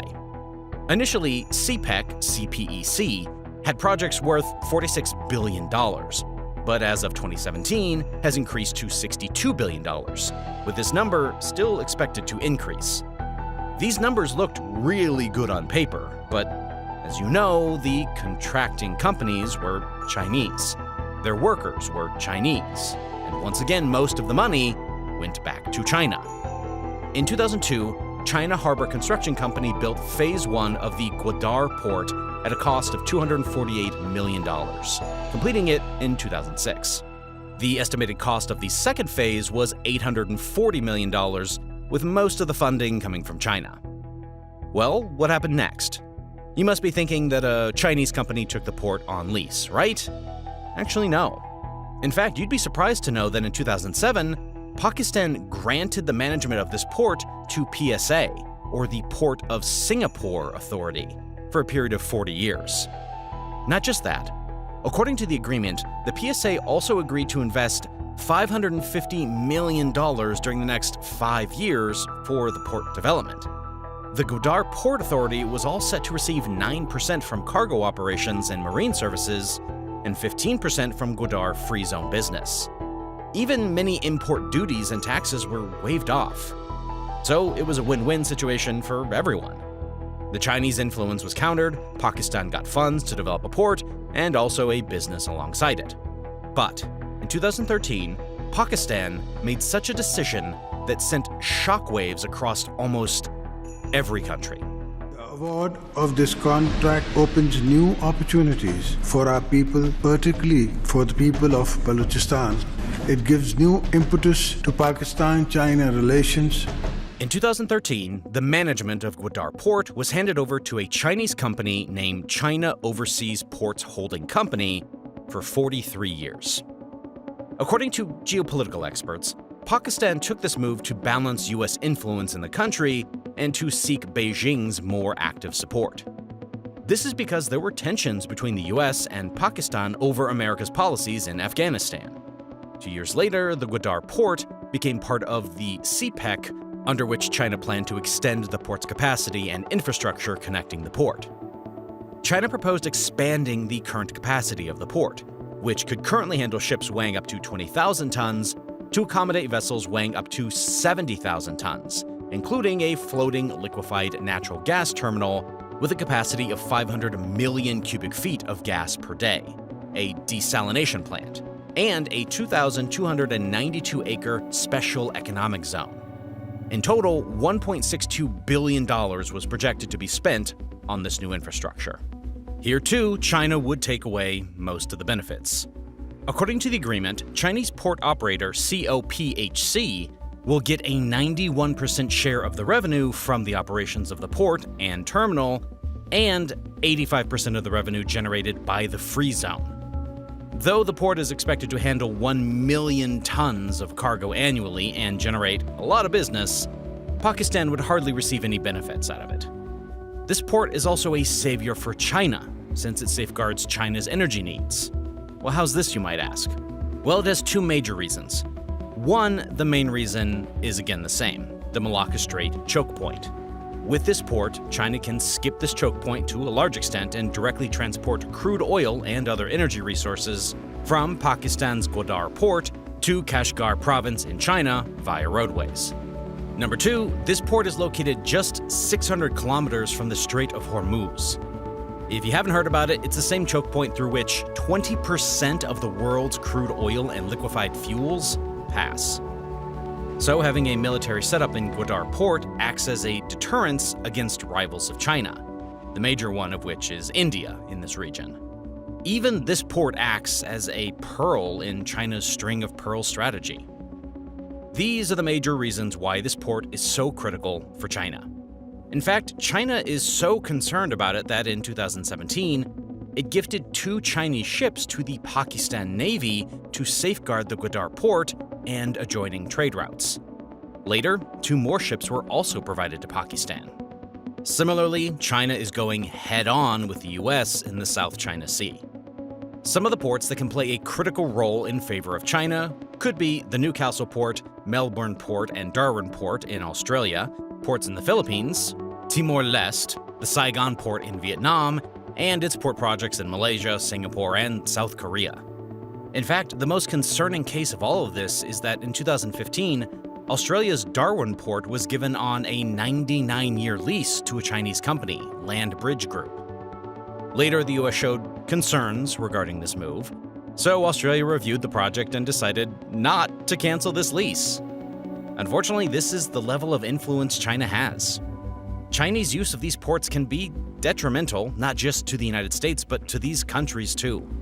For instance, we witnessed the recent incident of the Chinese fighter jets encircling a Philippine aircraft during a joint patrol with Australia. The Armed Forces of the Philippines confirms Chinese fighter jets orbited above the Philippines' Super Tucanos during its joint air patrol with Australia over the West Philippine Sea. The circling lasted for about 15 minutes and the mission was completed without incident last Sunday, November 26. The day before the incident, AFP Chief General Romeo Bronner Jr. said Chinese vessels shadowed Philippine and Australian ships during joint maritime patrols in the West Philippine Sea. The AFP chief says this seems to be China's tactic, pointing out that Chinese vessels had earlier circled US and Japanese aircrafts flying over the area on a separate occasion.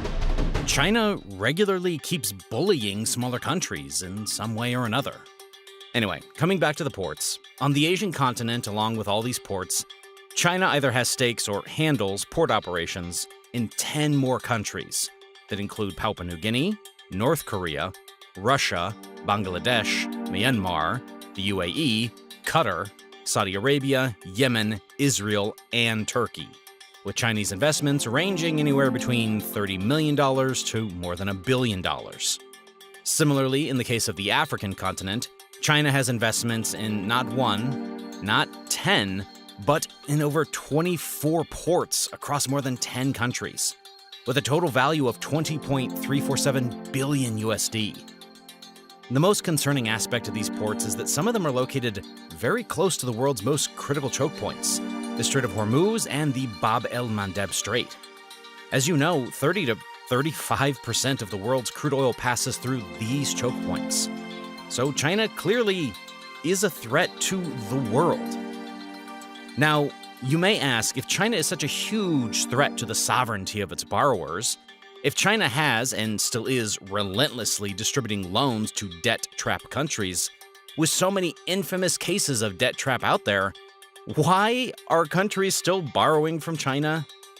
In fact, many countries have ditched the IMF and the World Bank and borrowed from Chinese banks. Well, you'll be surprised to know that the interest rates of the World Bank and the IMF are around 1 to 2% with a maturity period of around 25 to 30 years. China, on the other hand, offers an interest rate of 4 to 6% and a maturity period of just 15 to 20 years. According to a report, China has lent around $1.34 trillion between 2000 and 2021 to more than 165 countries, especially low and middle-income countries. China is so cunning that they initially lend for infrastructure projects. And when the borrower countries struggle to repay these loans and need emergency rescue loans, guess who offers these loans to them? It's China, in case you didn't get that.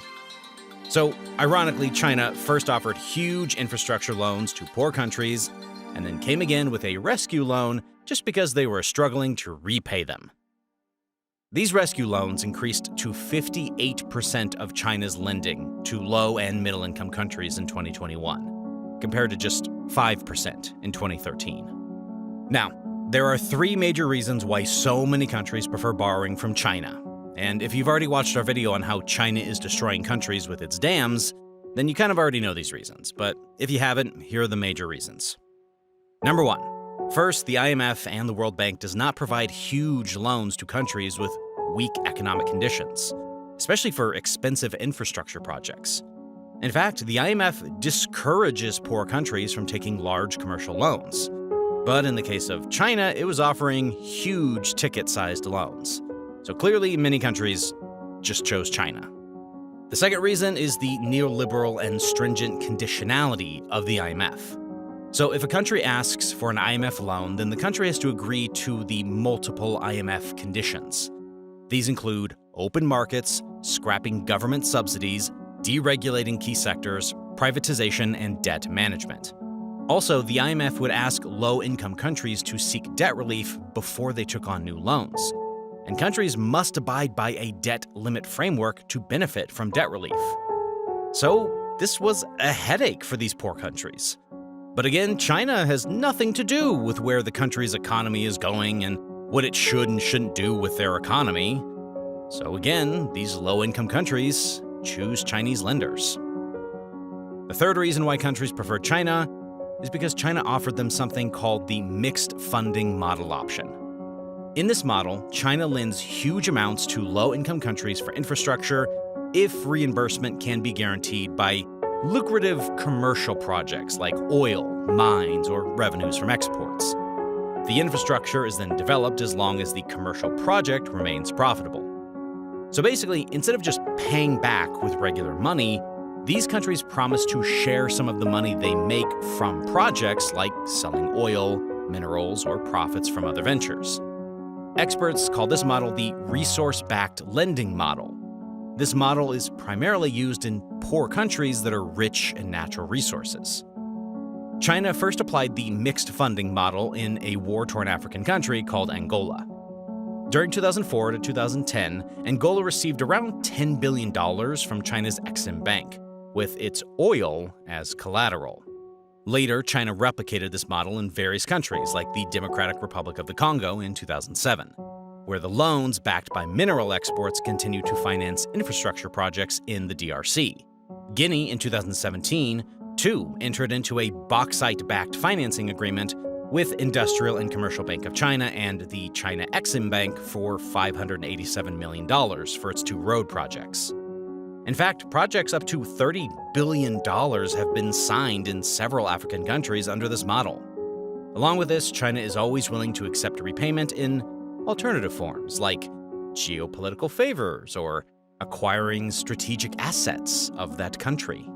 For example, China converted a $230 million loan into grants for the construction of the Gwadar International Airport, which provided China the sole right to construct the airport instead of relying on competitive bidding processes. Compare that to the IMF and other financial institutions who stay out of these shady agreements and prefer to receive payments only in cash. These are the major reasons why borrowing from China looks like a win-win situation at a first glance. And if you're thinking that only Asian and African countries get attracted to these loans, then take a look at this map. If you notice, it includes 12 port projects on the European continent, including 2 ports in Spain, 3 in Ukraine, and 1 in Germany, Latvia, the Netherlands, Belgium, France, Italy, and Greece. All these ports handle about 10% of Europe's shipping container capacity. Here, the Chinese stakes in the Zeebrugge port in Belgium and the Mykolaiv port in Ukraine have even reached 100%. Surprisingly, 3 of these countries, namely Ukraine, Latvia, and Greece, are even BRI signatories. In fact, Chinese loans to European countries almost quadrupled to 23% from 2018 to 2021. And it's not just that. Chinese loans have reached the South and North American continents as well, with investments in 10 port projects in countries like Chile, Brazil, Peru, Ecuador, Panama, the Bahamas, Mexico, and 2 port terminals here in the US. In fact, some of these ports handle some of the highest traffic volumes for those countries. For example, in Brazil, the port of Paranaguá receives the 3rd highest amount of traffic, and shockingly, China has a 90% stake in this port. Similarly, 60% of the Chancay port in Peru is owned by China, which is clearly dangerous for these countries.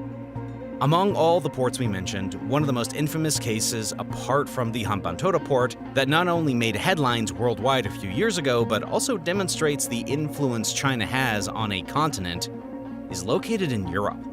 This port is one of the most critical ports in Europe, and the world was shocked when China acquired a controlling stake in the largest port of Greece, the 7th largest port in Europe, the Piraeus port. The story begins in 2015, when Greece was grappling with a massive debt crisis. It also missed a 1.6 billion euro payment to the IMF, making it the first developed nation to have missed such a payment. This was a time when no one was interested in investing in Greece. And this is when China saw an opportunity. A Chinese company named COSCO, C-O-S-C-O, swept in and acquired a controlling stake in the Piraeus port. Well, this was not the first time COSCO was operating the Greek port. COSCO, boy, it's gonna throw me off to be calling it that, first secured the right to operate parts of Piraeus in 2008. Later, during Greece's economic crisis, it acquired 51% of the port in 2016, and again increased it to 67% in October of 2021. So, as of now, COSCO has the majority stake, which means the Chinese shipping company can decide the future of the port. Because of the location, this port serves as China's gateway into Europe and the Middle East. Surprisingly, after COSCO started handling the port in 2008, the container volume rose by almost 7 times in the next 10 years, to 5.65 million TEU, or 20-foot equivalent units, which is basically a standard unit of measure, often used in marine cargo transport. In fact, this port became one of the fastest-growing ports in the world. Additionally, COSCO claims that this port provided direct and indirect employment to over 10,000 people. So, everything seems fine, right? Thousands of people are getting employed and the port is doing very well, and that too with Chinese investment. Actually, we only saw one side of this story. According to Giorgos Gogos, leader of a workers' union at Piraeus, the working conditions have worsened after China's entry into Piraeus. Also, according to Giorgos, the workers at Piraeus receive no safety training, resulting in multiple accidents happening at the port. In October of 2021, the port's unions called a 24-hour strike after one worker died when he was struck by a container crane. On top of that, most of the workers were hired on contract basis, leaving them with no job security. And in addition to all of this, even employees at senior positions were replaced by Chinese employees. According to Marcos, a worker at the port, whenever the workforce tried to raise a voice against all these practices, they were fired by COSCO. So the workers were too scared to speak up. Sometimes these workers even worked the whole shift without taking any breaks. He also mentioned that, at times, his co-workers had to urinate in plastic bottles. Such was the pathetic conditions of the workers at the Piraeus port. On top of that, most of the equipment and materials used in COSCO-led construction at Piraeus port were imported from China. So again, most of the funds just went back to China. From a geopolitical angle, the Chinese presence is a huge threat to the region. Bordering the Mediterranean Sea on the south and the Balkan Peninsula on the north, Piraeus is one of the closest Mediterranean ports on the European continent to the Suez Canal, Gibraltar main shipping routes. It also has railway connection to the hinterland of Central and Eastern Europe, and as you know, the Suez Canal is the same passage through which 12% of goods worth more than $1 trillion pass through this route. And it's not only about trade. About 20 million passengers go through Piraeus each year. Its strategic location makes it an important port in the Mediterranean. So, China has an excellent opportunity to get a foothold in Europe through this port. Considering China's stake, China can use this port as a deterrent pretty much any time. Although the chances seem very low because of global pressure, but still, the chances, it can't be ignored. And I'm not just guessing it out of thin air here. The Chinese Navy has played this card before. In July 2017, the Chinese naval fleet, including a missile destroyer, a missile frigate, and a supply vessel, paid a visit to the Piraeus port. But hold on. These were incidents from the past. It's 2024 now, and things have changed, and are changing drastically. The countries that were once trapped in China's debt have shown massive resistance to China. Countries are opting out of the BRI. Many of them have banned Chinese companies. They are showing strong resistance to Chinese bullying. It seems the world has learned to contain the dragon. And it's not just the big countries. Even the smaller countries are standing firmly against the dragon's might. The same Greece, which once sold a controlling stake to China out of a compulsion, later blocked a Chinese company named China's State Grid from bidding on power distribution projects. Now, this happened in January of 2021, when Greece allowed companies to bid for a 49% stake in the country's mid to low voltage distribution network operator. The Chinese company, China's State Grid, already held a 24% stake in Greece's high voltage independent power transmission operator, but it wanted more. Greece didn't want the Chinese ownership to reach dangerous levels, so it straight away blocked the Chinese entity. And Greece didn't stop here. It also disqualified another Chinese state-owned enterprise, South Power Grid, from participating in the bid. In the case of the port, too, the decision to sell the stake to a Chinese firm has been backfiring. It has been facing a lot of opposition from the locals in the region, with the major reasons being poor work conditions and the involvement of a foreign company. Costco's plans to build a new hotel, mall, and other facilities in the port area have been delayed, and Costco has blamed this delay on Greece's complex administrative requirements and local opposition. On the other hand, according to Greece, the expansion has been delayed because Greece refused to accept the environmental studies provided by Costco, calling them insufficient. And we all know how much China cares about the environment, especially when it comes to a foreign country. On top of that, the people living near the port are trying to stop Costco's plans through legal action. So clearly, China is facing huge opposition in the European country. In the same continent, another country made a decision that proved to be a huge setback for Chinese influences in Europe.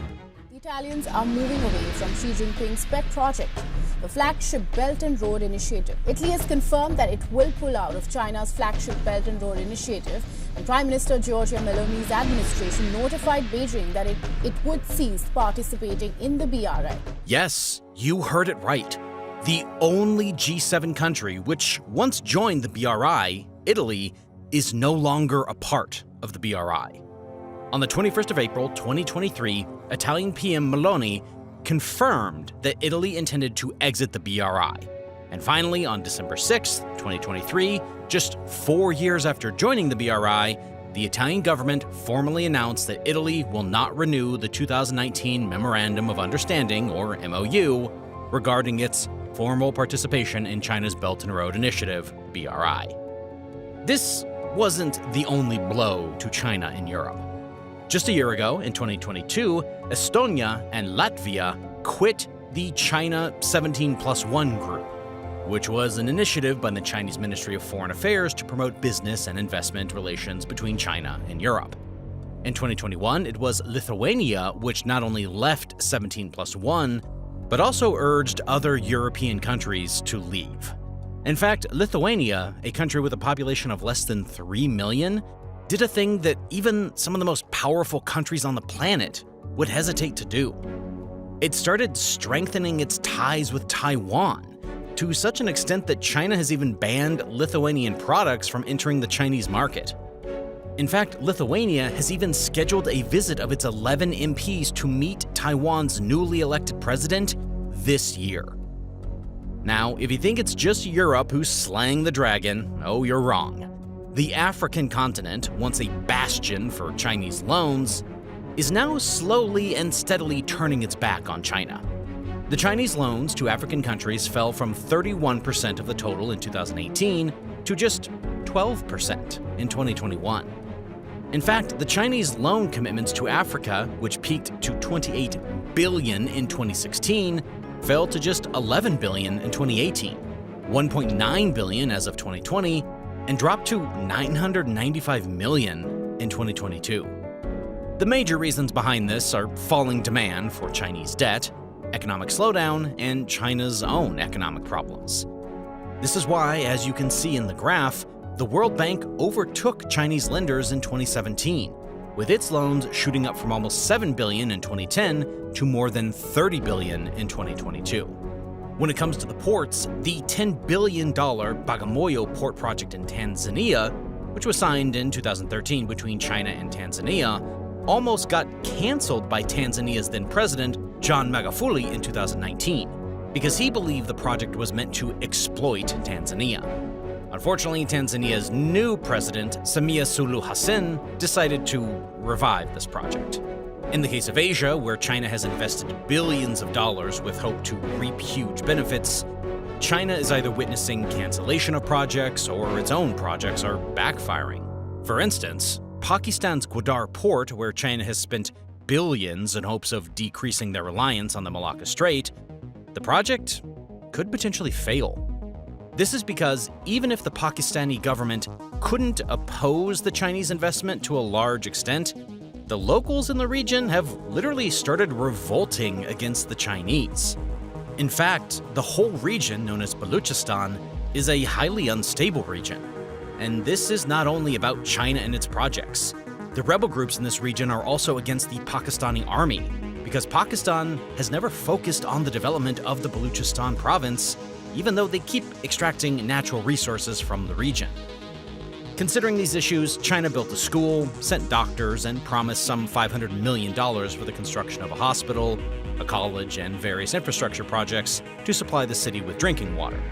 Pakistan even deployed around 12,000 soldiers to protect the Chinese workers. But still, the attacks have not stopped on the Pakistani army or the workers involved on various infrastructure projects linked to CPEC. Another reason why this port could fail is because it passes through Kashmir, another highly unstable region. This region is claimed by India, who called Pakistan's presence an illegal occupation. According to military experts, India could potentially recapture this region very soon, cutting off China's access. If this happens, China's billions of dollars might go in vain. Moving our focus to Myanmar, China planned to build the Chaukpu port project at a cost of $7 billion. But later, Myanmar itself decreased this amount to $1.3 billion. China's investment in the project was reduced because Myanmar was aware of Chinese debt traps, and they didn't want to fall for it. Even so, Myanmar took $1.3 billion because its economy was already weak and it really had no other options. But this incident indicates that countries are becoming aware of these Chinese debt traps. And many other nations are canceling Chinese debt. Samoa, a small country in the South Pacific Ocean, also decided to cancel a $100 million Chinese-backed port development in 2021, calling it an excessive amount for the small Pacific island that is already in heavy debt to China. China is also present in Israel's Haifa port. Haifa is one of the main seaports in Israel, where about 99% of all goods move in and out of the country by sea. China's Shanghai International Port Group already operates a port at Haifa. So to counter it, Israel has awarded a major contract to an Indian company named Adani Ports in 2022. Adani Ports acquired a major part of the port for $1.13 billion for operations. Sri Lanka is tackling China with the help of other major economies. The US is investing more than $500 million in a port terminal in Colombo, which is being developed by Indian Adani Ports. The financing by the American government's International Development Finance Corporation, or DFC, is being seen as America's move to counter China's influence in South Asia. In fact, this is the biggest investment so far in Asia by the DFC. And on top of that, Adani signed a $700 million build, operate, transfer deal in 2021 with the Sri Lankan Ports Authority to develop and run the strategic Colombo Port's Western Container Terminal. Similarly, India has assisted Sri Lanka with $3.8 billion, which includes currency swaps, grants, credit lines, humanitarian supplies, and infrastructure development. To reciprocate this help, Sri Lanka canceled Chinese projects in the Jaffna Peninsula. They allowed India to invest in the energy sector and built a free-floating dock facility, Maritime Rescue Coordination Center. Surprisingly, one of the subunits of this MRCC will also be installed in the China-operated Hambantota port. A similar story is happening in Bangladesh. where India and Japan have joined hands to counter China. India and Japan have decided to develop a port named Matabari Port in Bangladesh, which would be a deep-sea port that would help not only Bangladesh, but also India and Japan in connectivity. Looking forward, only time will tell what future steps other countries will take to counter China. China's stock market is collapsing. One of its benchmark stock indexes, the CSI 300, is down nearly 40% since its peak in 2021. This index measures the value of China's 300 biggest publicly traded companies, and currently it sits at a 5-year low. Tencent has lost 60% of its stock price, and that's China's biggest company by market capitalization. In just 3 years, all Chinese stocks combined have lost $6 trillion in market value. That's more than the economy of any other country except for the US and China.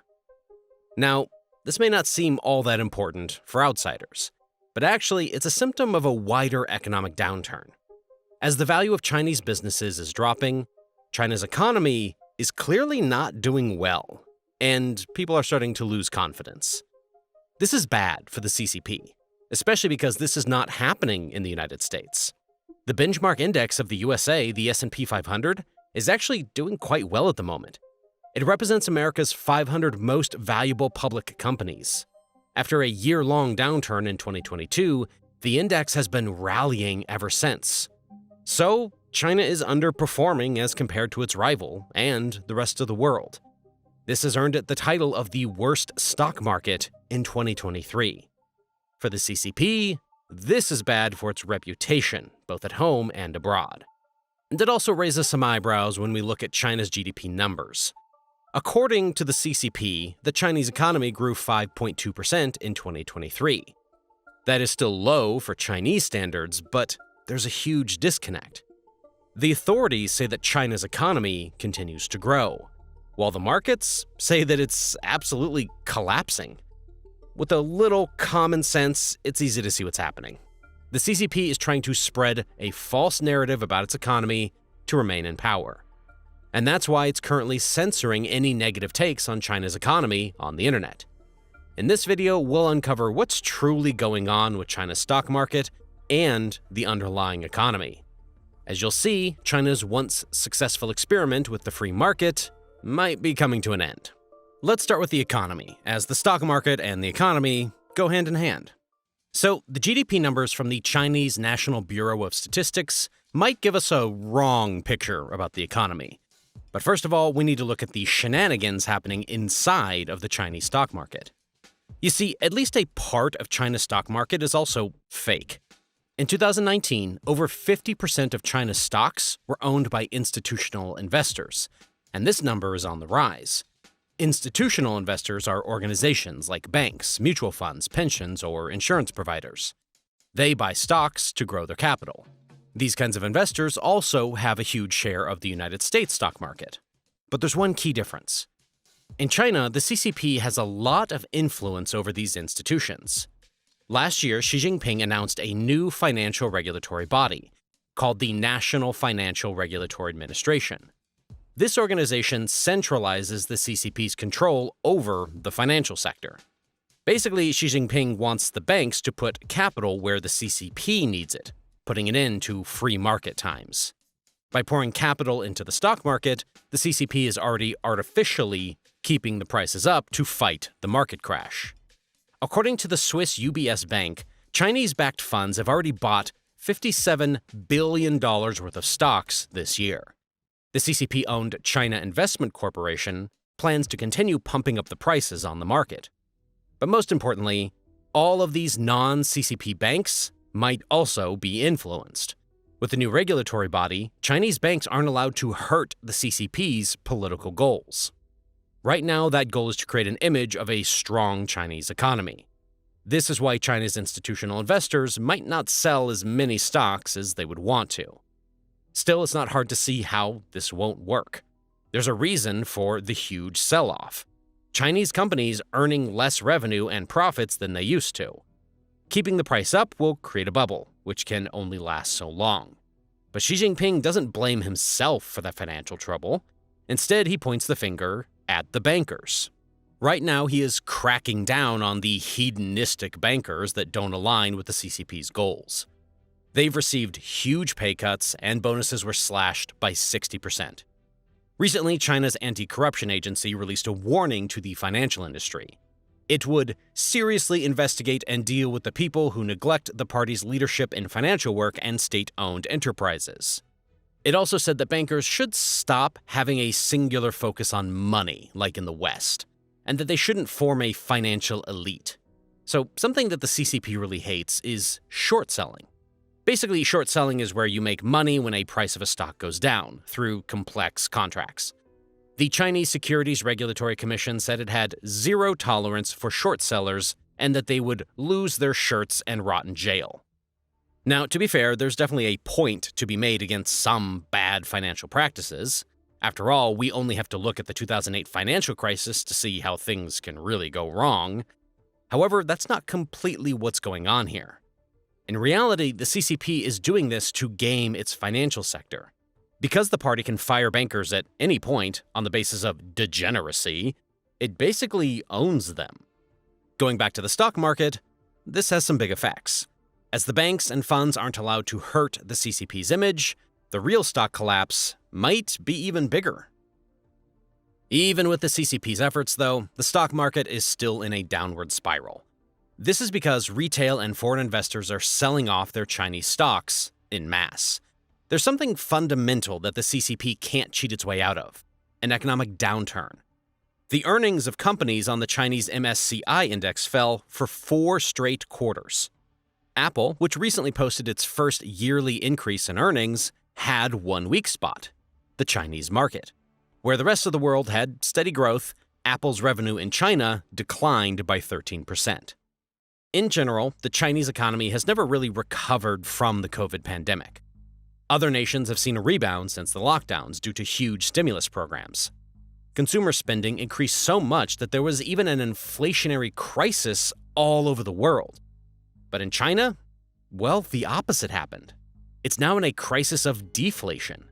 That may sound unfamiliar to many, because the United States last experienced deflation back in 2007 and 2008. It is the opposite of inflation, meaning that prices go down over time. This may sound nice for the consumers, but it's terrible for the economy. Consumers will delay their purchases, meaning that revenues of companies will go down. Let's say you've been saving up to buy a new car. If you know the price is going to drop in the future, you may decide to just wait a while. But if everybody does this, car dealers and manufacturers have a big problem. This applies for every other industry as well. And as a result, the entire economy slows with rising unemployment and declining investments. For China, this is a real risk, as deflation is increasing at alarming speeds. In January of 2024, consumer prices in China declined at their fastest pace in 14 years. But actually, this isn't what's plaguing the Chinese economy the most. If we dig a little deeper, we find another core problem. The deflation is related to something called the debt-deflation spiral. Because of problems in China's financial industry, credit is drying up. This is the root cause for the decline in spending and, in turn, the increase in deflation. And as the financial sector and spending are related to the stock market, these problems also lay the basis for the stock market's collapse. So let's dive a little deeper into what's happening with this debt deflation spiral, shall we? Now, you may think that the debt problem in the United States is getting pretty bad, but then you haven't seen what's happening in China. Washington holds about 120% of its GDP in government debt. In China, this debt to GDP ratio is a whopping 280%. It's not the government in Beijing that issued these debts, as the central government holds only 1/14 of the debt pile. The bulk of it is held by local governments. During the last 15 years, they founded many local government financial vehicles called LGFVs. These are local government enterprises that prop up the economy. In 2022, there were almost 3,000 of them. They held about 80 trillion yuan, or $11 trillion, in debts. To put that into perspective, we're talking about approximately half of China's GDP in liabilities. In total, state-owned enterprises held 2/3 of corporate debt.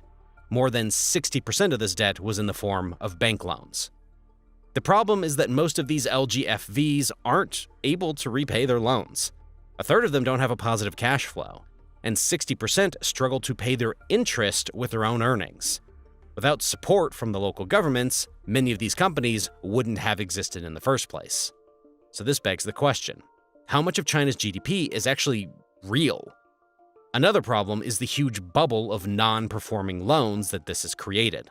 After all, who's going to pay for the $11 trillion in debt? Last year, Xi Jinping ordered state banks to restructure LGFV debts at lower interest rates. But of course, he has a price to pay for this.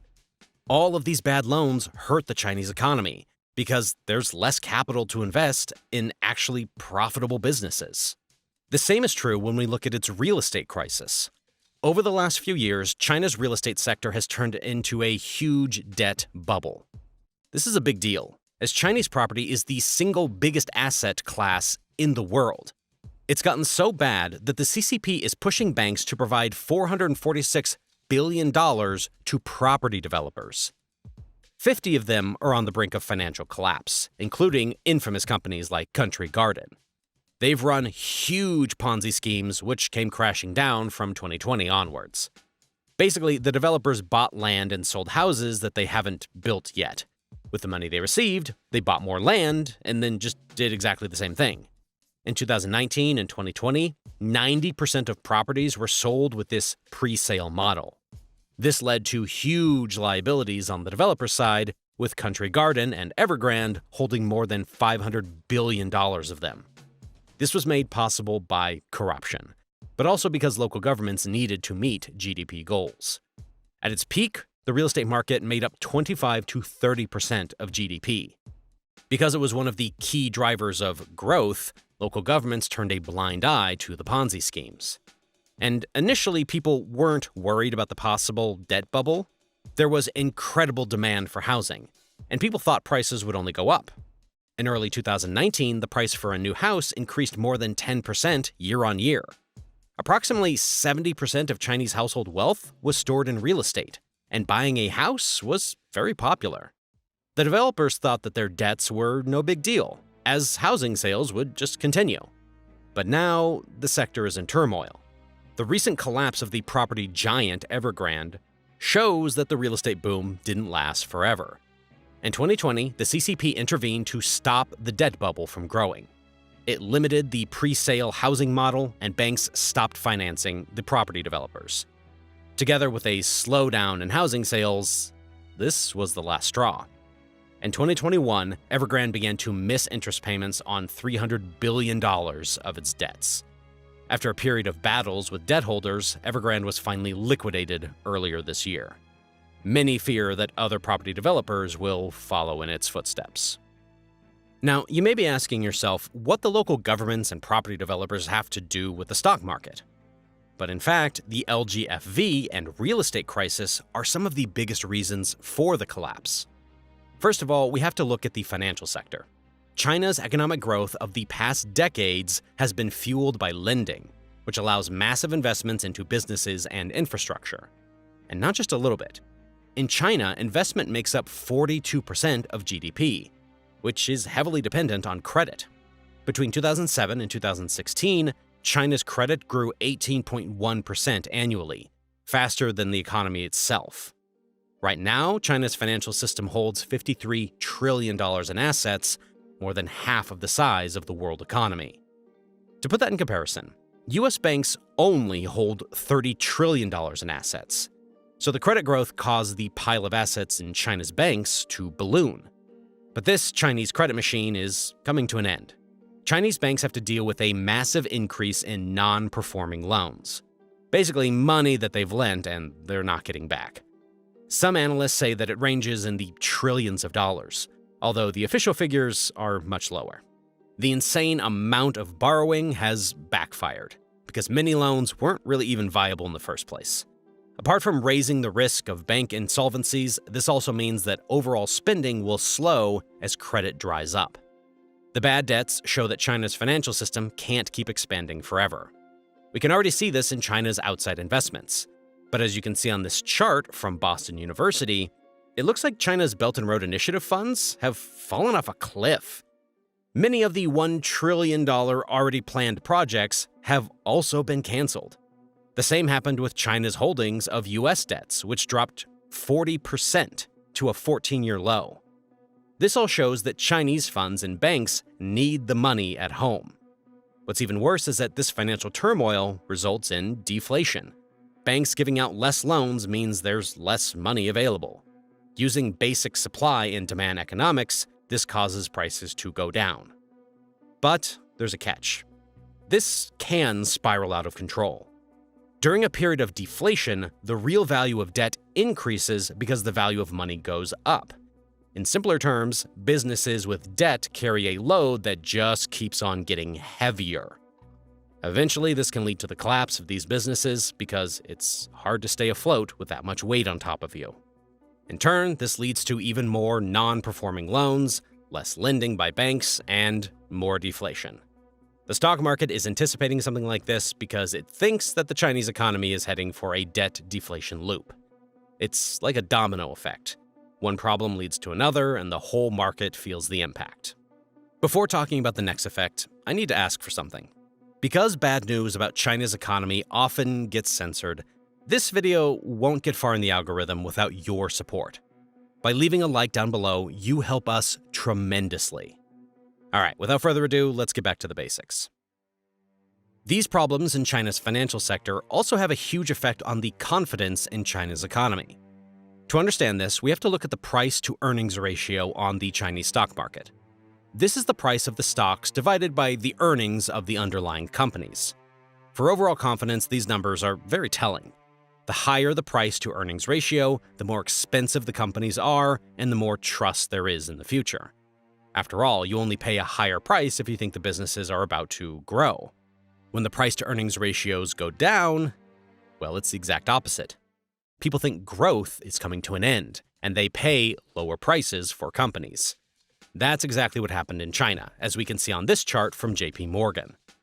In 2021, the price-to-earnings ratios peaked at 19, so stocks were 19 times their underlying earnings. At the start of 2024, however, the stock prices were only 9 times their underlying earnings. So the price-to-earnings ratios were down more than 50%. In other words, trust in the future was cut in half. We can see the same development in the price-to-book ratio.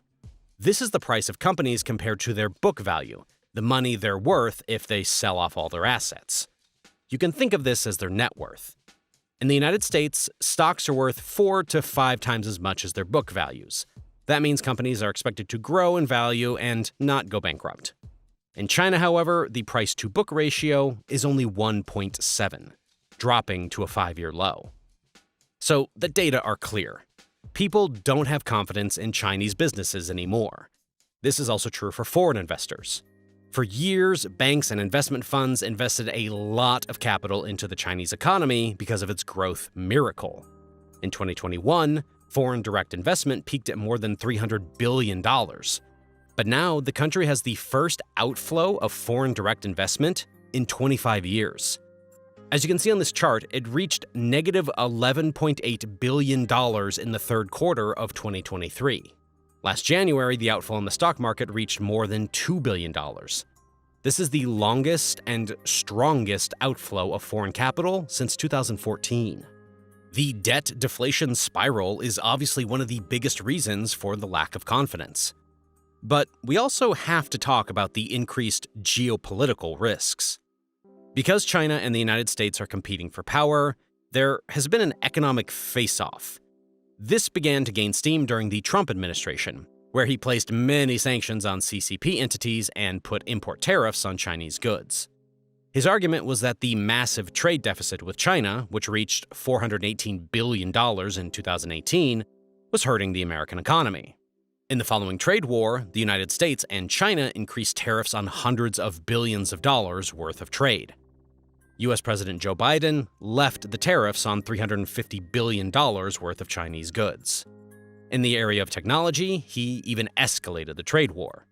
The United States has tried to cut China off of technological developments by limiting its chip access. There are just a few American, Dutch, and Japanese companies that control the advanced chip supply chain. All of these companies are not allowed anymore to sell their most advanced products to China. For example, NVIDIA can't sell its most advanced AI chips to the Chinese market. China's own chip companies are several years behind the Western ones. So this is a huge obstacle for its technological progress. And there are fears that the geopolitical turmoil could get even worse. There's a real chance that China invades Taiwan in the near future. A US general predicts that this could happen as soon as next year. Xi Jinping is already 70 years old, and he may want to reunify China before he passes away. If the situation around Taiwan escalates, the trade war between the United States and China will obviously worsen. Washington and its allies could adopt the same strategy as Russia, namely to cut China off from world trade. But the thing is this, that's already happening to some extent. As the relation between Washington and Beijing worsened, companies started to diversify out of China. The new Apple manufacturing plant in India is an example of this. Because of these geopolitical developments, China is slowly losing its position as the world's manufacturing powerhouse. This also has its effect on the stock market, as the future of China looks a whole lot less bright. But the fact that the stock market shows all of this also has political consequences. It's not hard to see why the Chinese Communist Party and the stock market aren't a match made in heaven. The stock market is one of the hallmarks of capitalism, and that's something China isn't very comfortable with. Or is it? Starting in 1978, the country started to implement free market reforms under Deng Xiaoping. He created special economic zones, which don't have a planned economy. As we all know, this was highly successful. Millions of Chinese moved from rural areas to the cities, and real wages exploded, as you can see on this chart. Although the CCP still likes to classify China's economy as developing, it's really a developed one already. GDP growth was in the double digits for years, and China has risen on the global economic leaderboard. Where it was the 7th biggest in real GDP in 1980, it quickly became second, overtaking Japan. It went from a GDP of $396 billion to almost $20 trillion, a 50-fold increase. The reason for this was quite simple. China had something to offer the world's free markets. It had an abundance of cheap labor, so could outcompete anyone in the field of manufacturing. Although the Chinese government was still communist in name, it increasingly adopted capitalist ideas. The Shanghai Stock Exchange, which was first opened in 1866, was reopened in 1990. In 1993, the CCP went as far as to amend its constitution and to create a socialist market economy system. It's basically capitalism with a lot of wiggle room for government influence. This marked the end of China's Maoist period, with the disastrous Great Leap Forward and Cultural Revolution. But when Xi Jinping rose to power in 2013, things started to change. Where his predecessors liberalized and decentralized the country, he did the exact opposite. By removing the term limits for the presidency in 2018, Xi Jinping has practically become China's supreme leader for life. This has also had its effects on the economy. Xi sees the free market economy as a huge threat to his power, which is why he may be ending the capitalist experiment.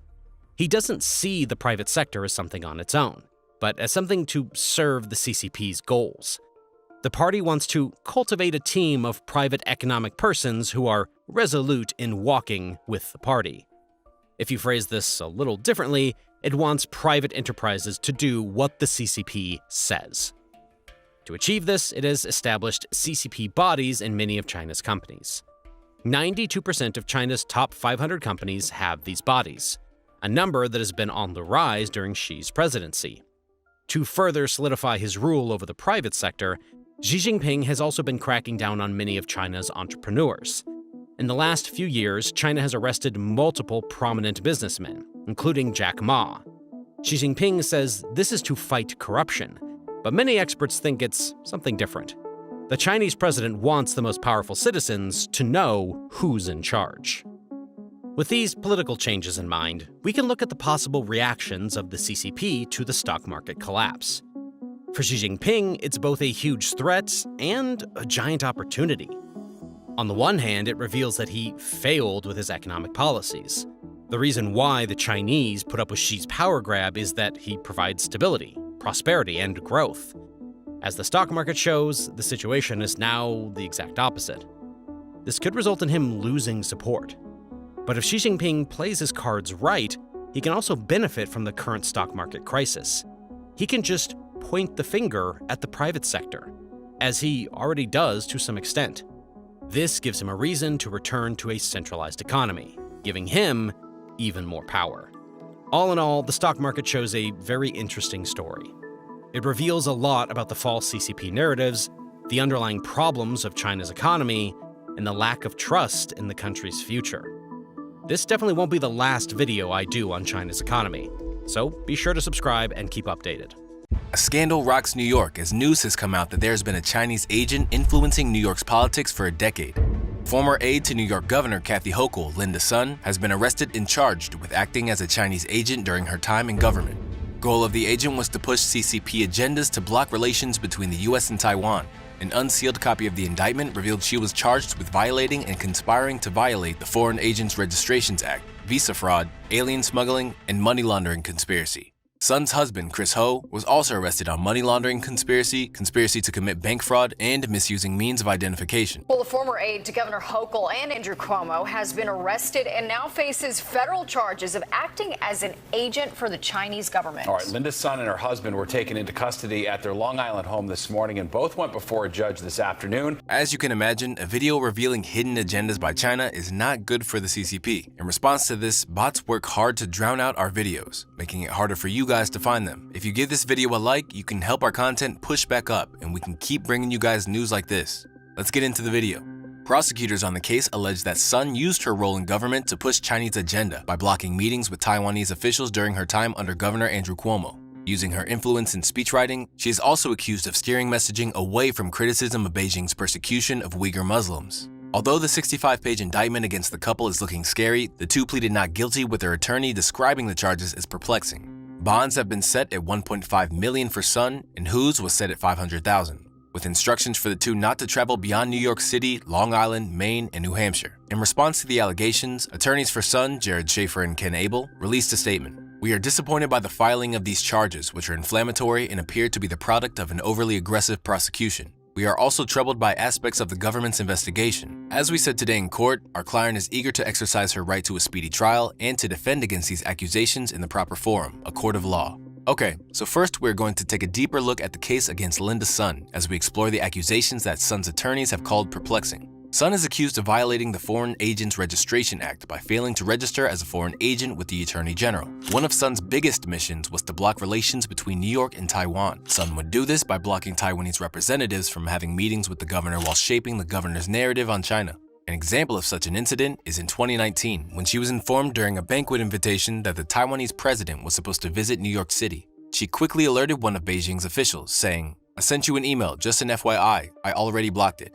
In a bid to control and push the Chinese agenda, Sun allegedly obtained unauthorized official New York State proclamations for Chinese government representatives and arranged meetings between CCP government delegations and New York officials. In addition to all this, prosecutors also said that Sun and Hu operated more than 80 different messaging accounts, including a WeChat message in which Sun is quoted telling a Chinese official, "I've done many things to make the relationship flourish."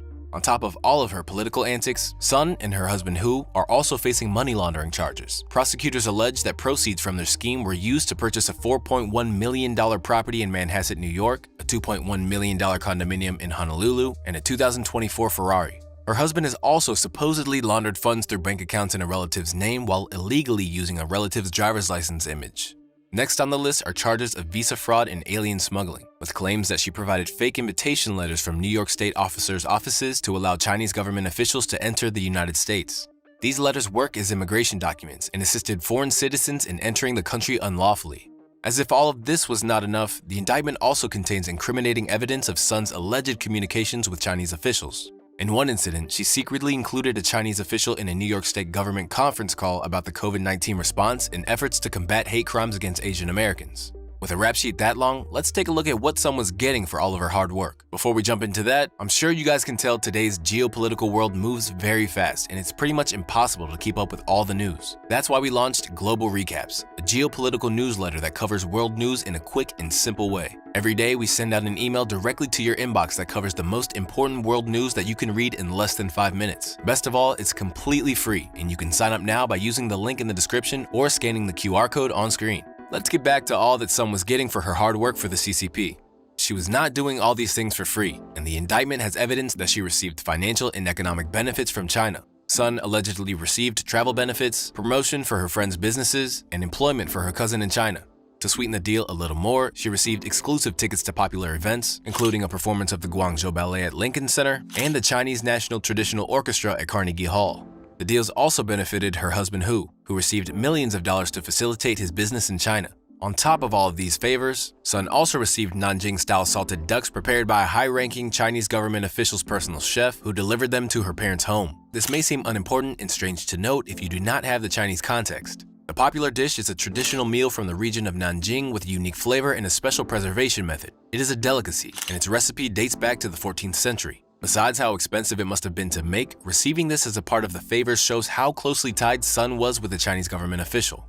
Evidence shows that the first delivery of 6 ducks was made on or about July 28, 2021, and 6 more were delivered on November 23, 2021. All in all, Sun and her husband became rich from the work they did on behalf of the Chinese government. United States Attorney Breon Peace stated that the illicit scheme enriched the defendant's family to the tune of millions of dollars. Now, some of you probably want to know more about who this troublemaker is, so we're going to get into Sun's background and her journey to New York politics. Linda Sun was born in 1983, and her family moved from China to the United States when she was 5. She later became a naturalized U.S. citizen and received an undergraduate degree in political science from Barnard College. After graduating with her master's degree in education from Columbia University, Sun worked in the New York State's legislative branch, holding a variety of positions, including chief of staff. In these early roles, Sun focused on providing essential services to immigrant constituents. Right from the onset, it was clear that she had a heart for people like herself who were not indigenously from America. Linda Sun's 13-year work tenure in New York began with her serving under Governor Andrew Cuomo in 2012. She began as a Director of Asian American Affairs and Queens Representative and held other positions throughout the decade. Among her roles were big positions, such as serving as a Director of External Affairs for Empire State Development and Chief Diversity Officer. Her final role before her downfall was her position as Deputy Chief of Staff under Governor Kathy Hochul in October 2021. Throughout her moves from different departments and administrations, what remained consistent about Sun's career was her interest in Asian American affairs.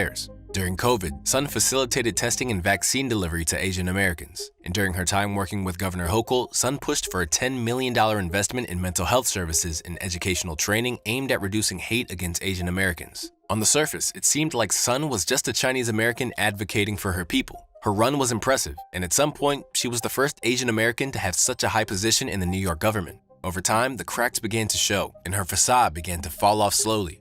Now, we're going to go through key moments in her career, highlighting where she began to lose the plot. The first incident was in 2016, when Sun messaged a Chinese official to inform them the Taipei Economic and Cultural Representative Office had invited Governor Hochul to appear at an investment summit in Washington. The message read, "They sent the invitation to another colleague trying to bypass me. I'm working on it right now to resolve the issue. It's all been taken care of satisfactorily." This message shows that early on, colleagues in her department were beginning to suspect her. In 2018, letters that Sun was not authorized to sign were found to have forged versions of Hochul's signature.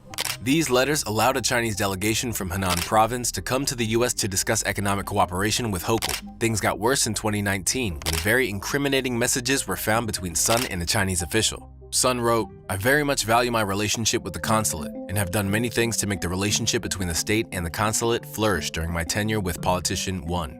Certainly, I've managed to stop all relationships between the TACO and the state. I have denied all requests from their office." The Chinese official responded by thanking Sun for her help and referred to her as the most important hub connecting us with Politician 1 and his team. Around 2021, Sun and Hu started getting sloppy, and their spending started raising alarm bells. They began to purchase real estate valued at millions of dollars in Manhasset and New York. What was more suspicious was that the couple did not take out a loan or mortgage for these hefty purchases. From the outside, it was clear that the couple's spending did not match their salaries, and shortly before they started splurging, Hu received a $2.1 million wire transfer from a PRC-based account in his business partner's name. What caught the couple out is that Sun put their real estate purchases on her financial disclosure statements.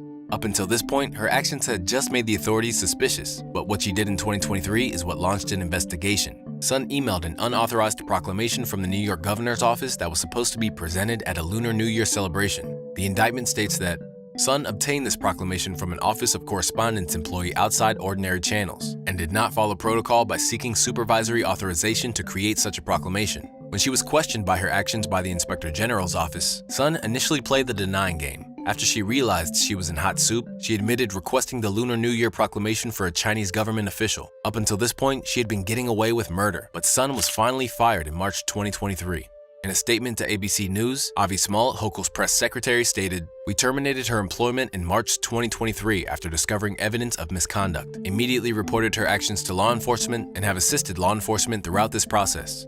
Even after her post was terminated, Sun still tried to manipulate her position. In August 2023, the Department of Labor had to send her a cease and desist letter for attending public and professional events claiming she was an agency official. After this, the investigation intensified. And in June 2024, federal investigators raided a home belonging to Sun and her husband. In response to the madness, both of Sun's previous bosses, Hochul and Cuomo, have had something to say. Governor Kathy Hochul called Sun's actions a betrayal of trust and claimed that she was absolutely shocked by everything. The indictment lays out very clearly evidence that these actions taken by Linda's son were an absolute betrayal of the trust of two administrations in state government. While former Governor Cuomo did not directly comment, Rich Azzopardi, a spokesperson for Cuomo, stated that while Ms. Sun was promoted to Deputy Chief of Staff in the subsequent administration, during our time she worked in a handful of agencies and was one of many community liaisons who had little to no interaction with the governor. Finally, we need to think about what this entire thing means for relations between China and the US. This news coming out so close to the US elections has caused many concerns regarding how far China influences the American electoral process. The case allows us to see that the dragon in the east has a big part to play in US politics, and its methods are not always direct and aggressive. Knowing China has many tricks up its sleeve is disturbing, but knowing that these schemes are specifically trying to infiltrate US intelligence is scarier. The Center for Strategic and International Studies, CSIS, has documented 224 instances of Chinese espionage directed at the US from 2000 to March 2023. Let us go back to 2018 when it was discovered that China's hand was in the CIA. Jerry Chun-Shing Lee, a former CIA officer, was caught retaining classified information that led to the dismantling of the CIA's network of informants in China. His work as a spy began in 2010 when Chinese intelligence agents contacted him, offering him money in exchange for secret information. He was sentenced to 19 years in prison, but the damage had already been done.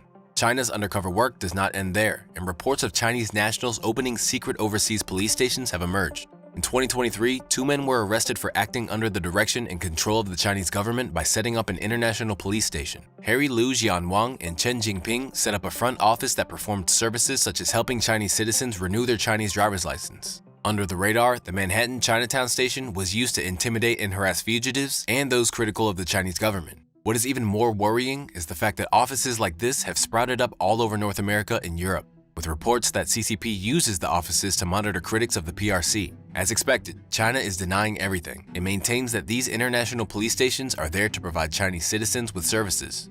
Cases like Linda Sun's, Jerry Chun-Shing Lee's, and Harry Liu Jianwang's are proof of the existence of a larger Chinese spy network that is running in countries all around the world. Very recently, a Chinese spy by the name of Alice Guo has finally been arrested in Indonesia. She was on the run for weeks after being accused of spying for China during her term as a Filipino mayor. Reports like these should wake the world up and get every country looking into whether there is Chinese espionage happening in their backyard. A reality that China has to accept is that diplomatic tension that comes as a result of Sun's actions is going to undo some of the work that has been going into building trust with the US. All Chinese officials are going to be treated with some disdain, and diplomatic protocols are probably going to be redone. And there's definitely going to be stricter enforcement of foreign agent registration laws. Moving forward, what is diplomacy going to look like in America? While countries want to work well together, incidents like this give open diplomatic channels a bad name. All that we can hope is that America has learned a valuable lesson from this scandal. Tighter security measures will definitely be implemented, and the vetting process will be more thorough. As we speak, Washington is unraveling all that it knows and trying to untangle China's web of deception. Innovation doesn't fear regulation, but it does fear regulation by yesterday's methods. These are the provoking words of Jack Ma. He uttered them to hundreds, if not thousands, of executives present at the Bund Financial Summit in Shanghai in October of 2020. At the summit, he criticized China's banking regulations and, by extension, the CCP. One can say that these were the famous last words of Jack Ma, before everything in his life turned upside down. Jack Ma had poked the CCP bare, and he paid dearly for it. Jack Ma has gone from a global entrepreneurial figure that all of China revered, to a lesson to what happened to a modern-day Icarus. To properly understand how the CCP, under the leadership of President Xi Jinping, disarmed and dismembered the legacy of Jack Ma, we first need to understand the billionaire and his empire. Ma had humble beginnings, a fact that made all that came later in his life all the more valuable. He was born in 1964 to an ordinary family in Hangzhou. His parents worked as performers in the art of traditional musical storytelling. Considering that Ma was raised in this environment, it can explain, at least in part, his ability to capture a crowd and paint a picture with just his words. What's remarkable about his upbringing is that, unlike your regular Bill Gates or Steve Jobs story, Ma was never really academically inclined or well put together. Unlike CCP, which has its 50-cent cost bot army to create distractions and downvote any videos critical of the communist government. I'm sure this video will be a prime target, so if you guys could just take a second and hit the like button below to help me out. Anyways, back to Jack Ma. Ma was never really academically inclined or well put together. It actually took him 3 years to pass the country's toughest test to get into college after several attempts. Growing up, even KFC turned him down for a restaurant job just because of how disheveled he always looked. His eventual entry into college was not even based on his mathematical prowess, but on the English skills he had. These are the skills that he had picked up as he spent years showing foreigners around his coastal city hometown. See everyone? Even the so-called mundane tasks or jobs can help you in life. In the 90s, he began pushing for the internet in China at a time when barely anyone knew what the internet was or why it was viable. This culminated in him starting an internet startup company during his teaching years post-graduation. The internet startup, named China Pages, served to create web pages for businesses. The foundations had been laid. By the mid-90s, China was changing fast, as the then Chinese leader Deng Xiaoping was embracing change. This gave Jack Ma the space to grow his China Pages, just as the nation was embracing this new era. His relationship with the company ended sadly, however, when he was forced to sell it to a local champion in Hangzhou who was state-backed. For years to come, that experience shaped what Ma defined as his relationship with the state. As we shall later find out, when it came to state matters, he always kept it respectful, but distanced. Ma would often tell his employees that when it came to the government, be in love with the government, but don't marry them. This would also explain why, though Ma was a CPP party member, he never joined China's official parliament, the National People's Congress, or even its consultative body. This was a deviation from most of his big league counterparts, who cozied up to the CCP as much as they could. Having served in the government for a little bit and gathered experience in various circles, in 1999, Ma, together with his friends, conjured and realized their dream to launch Alibaba. This was a company that was aimed to be a bridge between Chinese factories that had cheap goods and buyers around the world. The key part was that this was going to happen online, over the internet. The idea was a success, to say the least.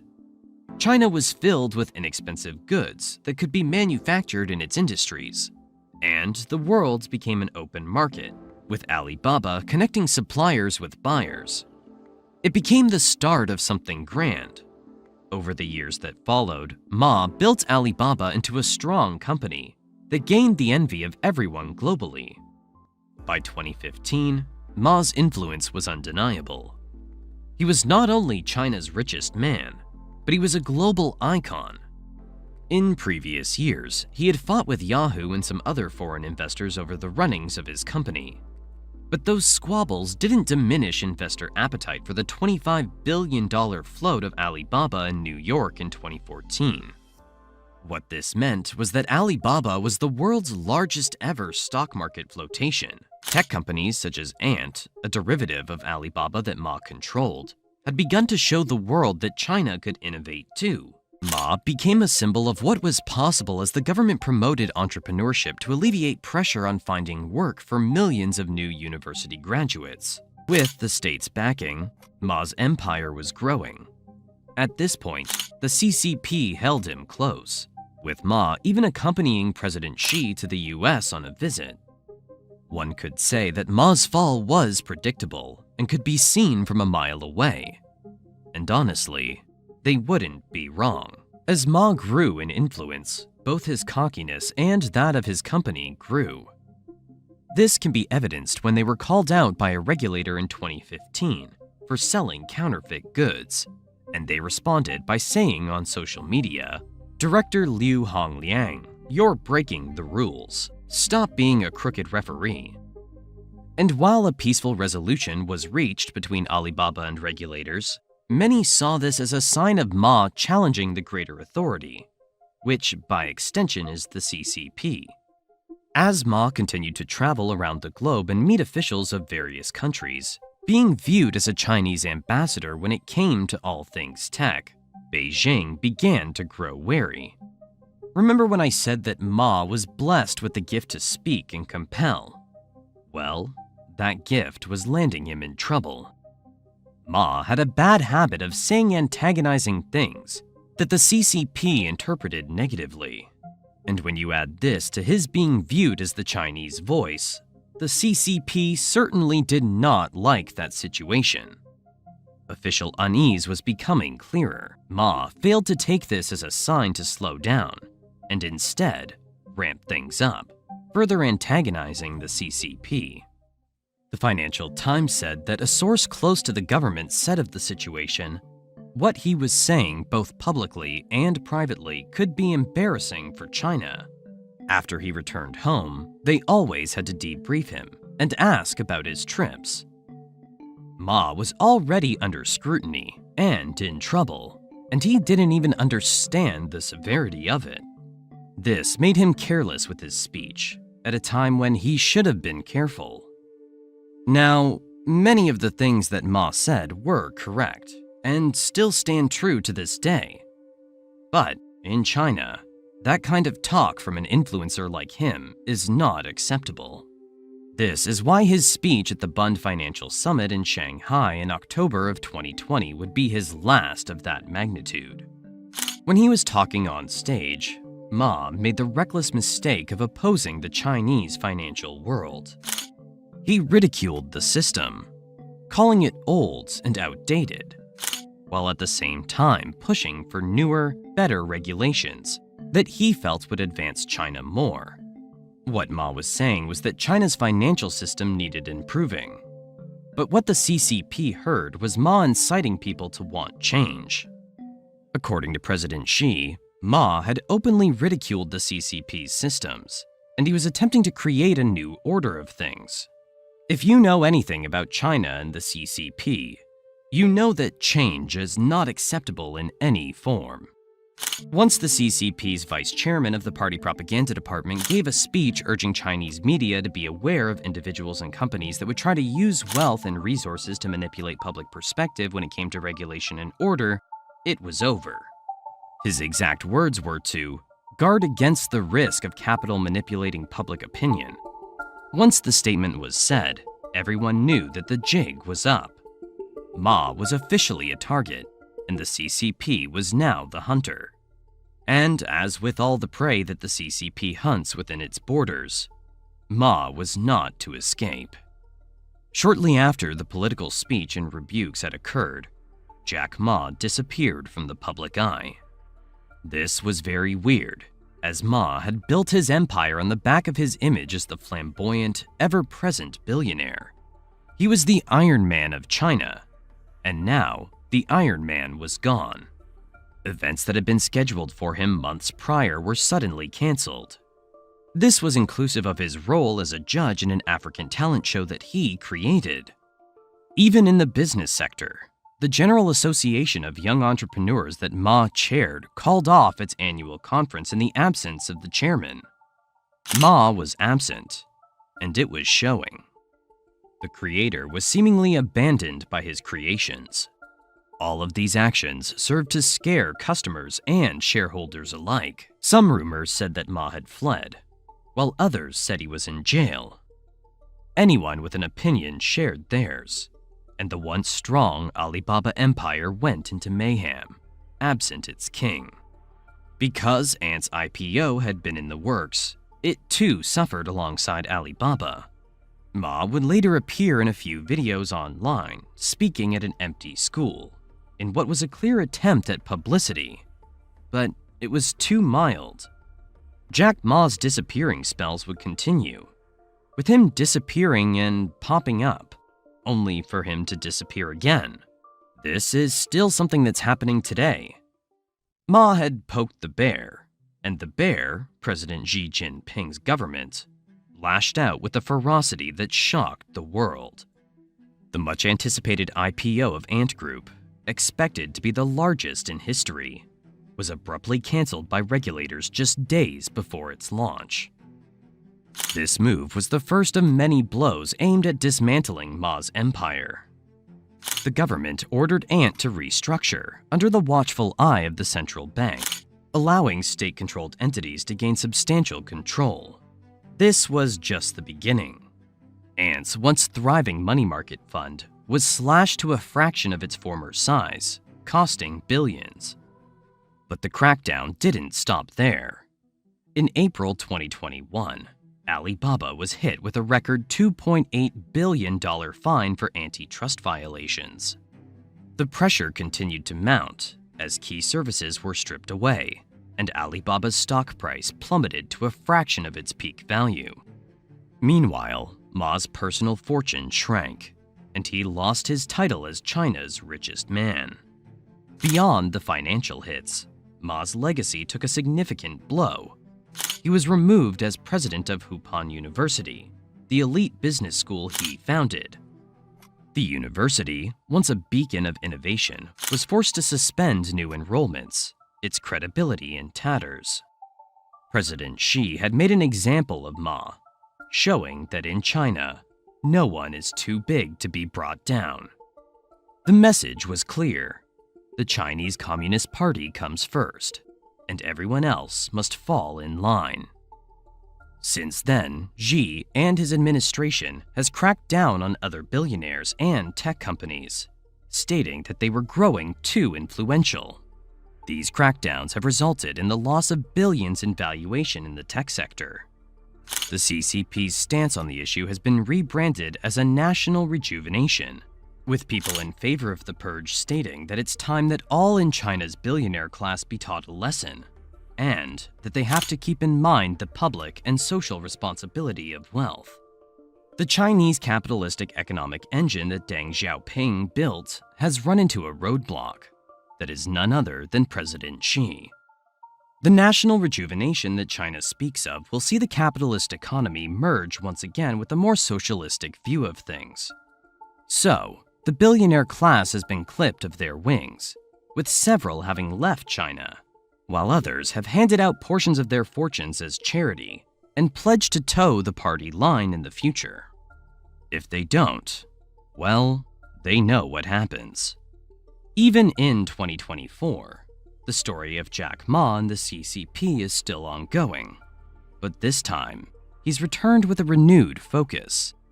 He's not charging ahead in the tech world of China. Instead, Ma has pivoted towards agriculture and education, sectors that align closely with the strategic priorities of President Xi Jinping's government.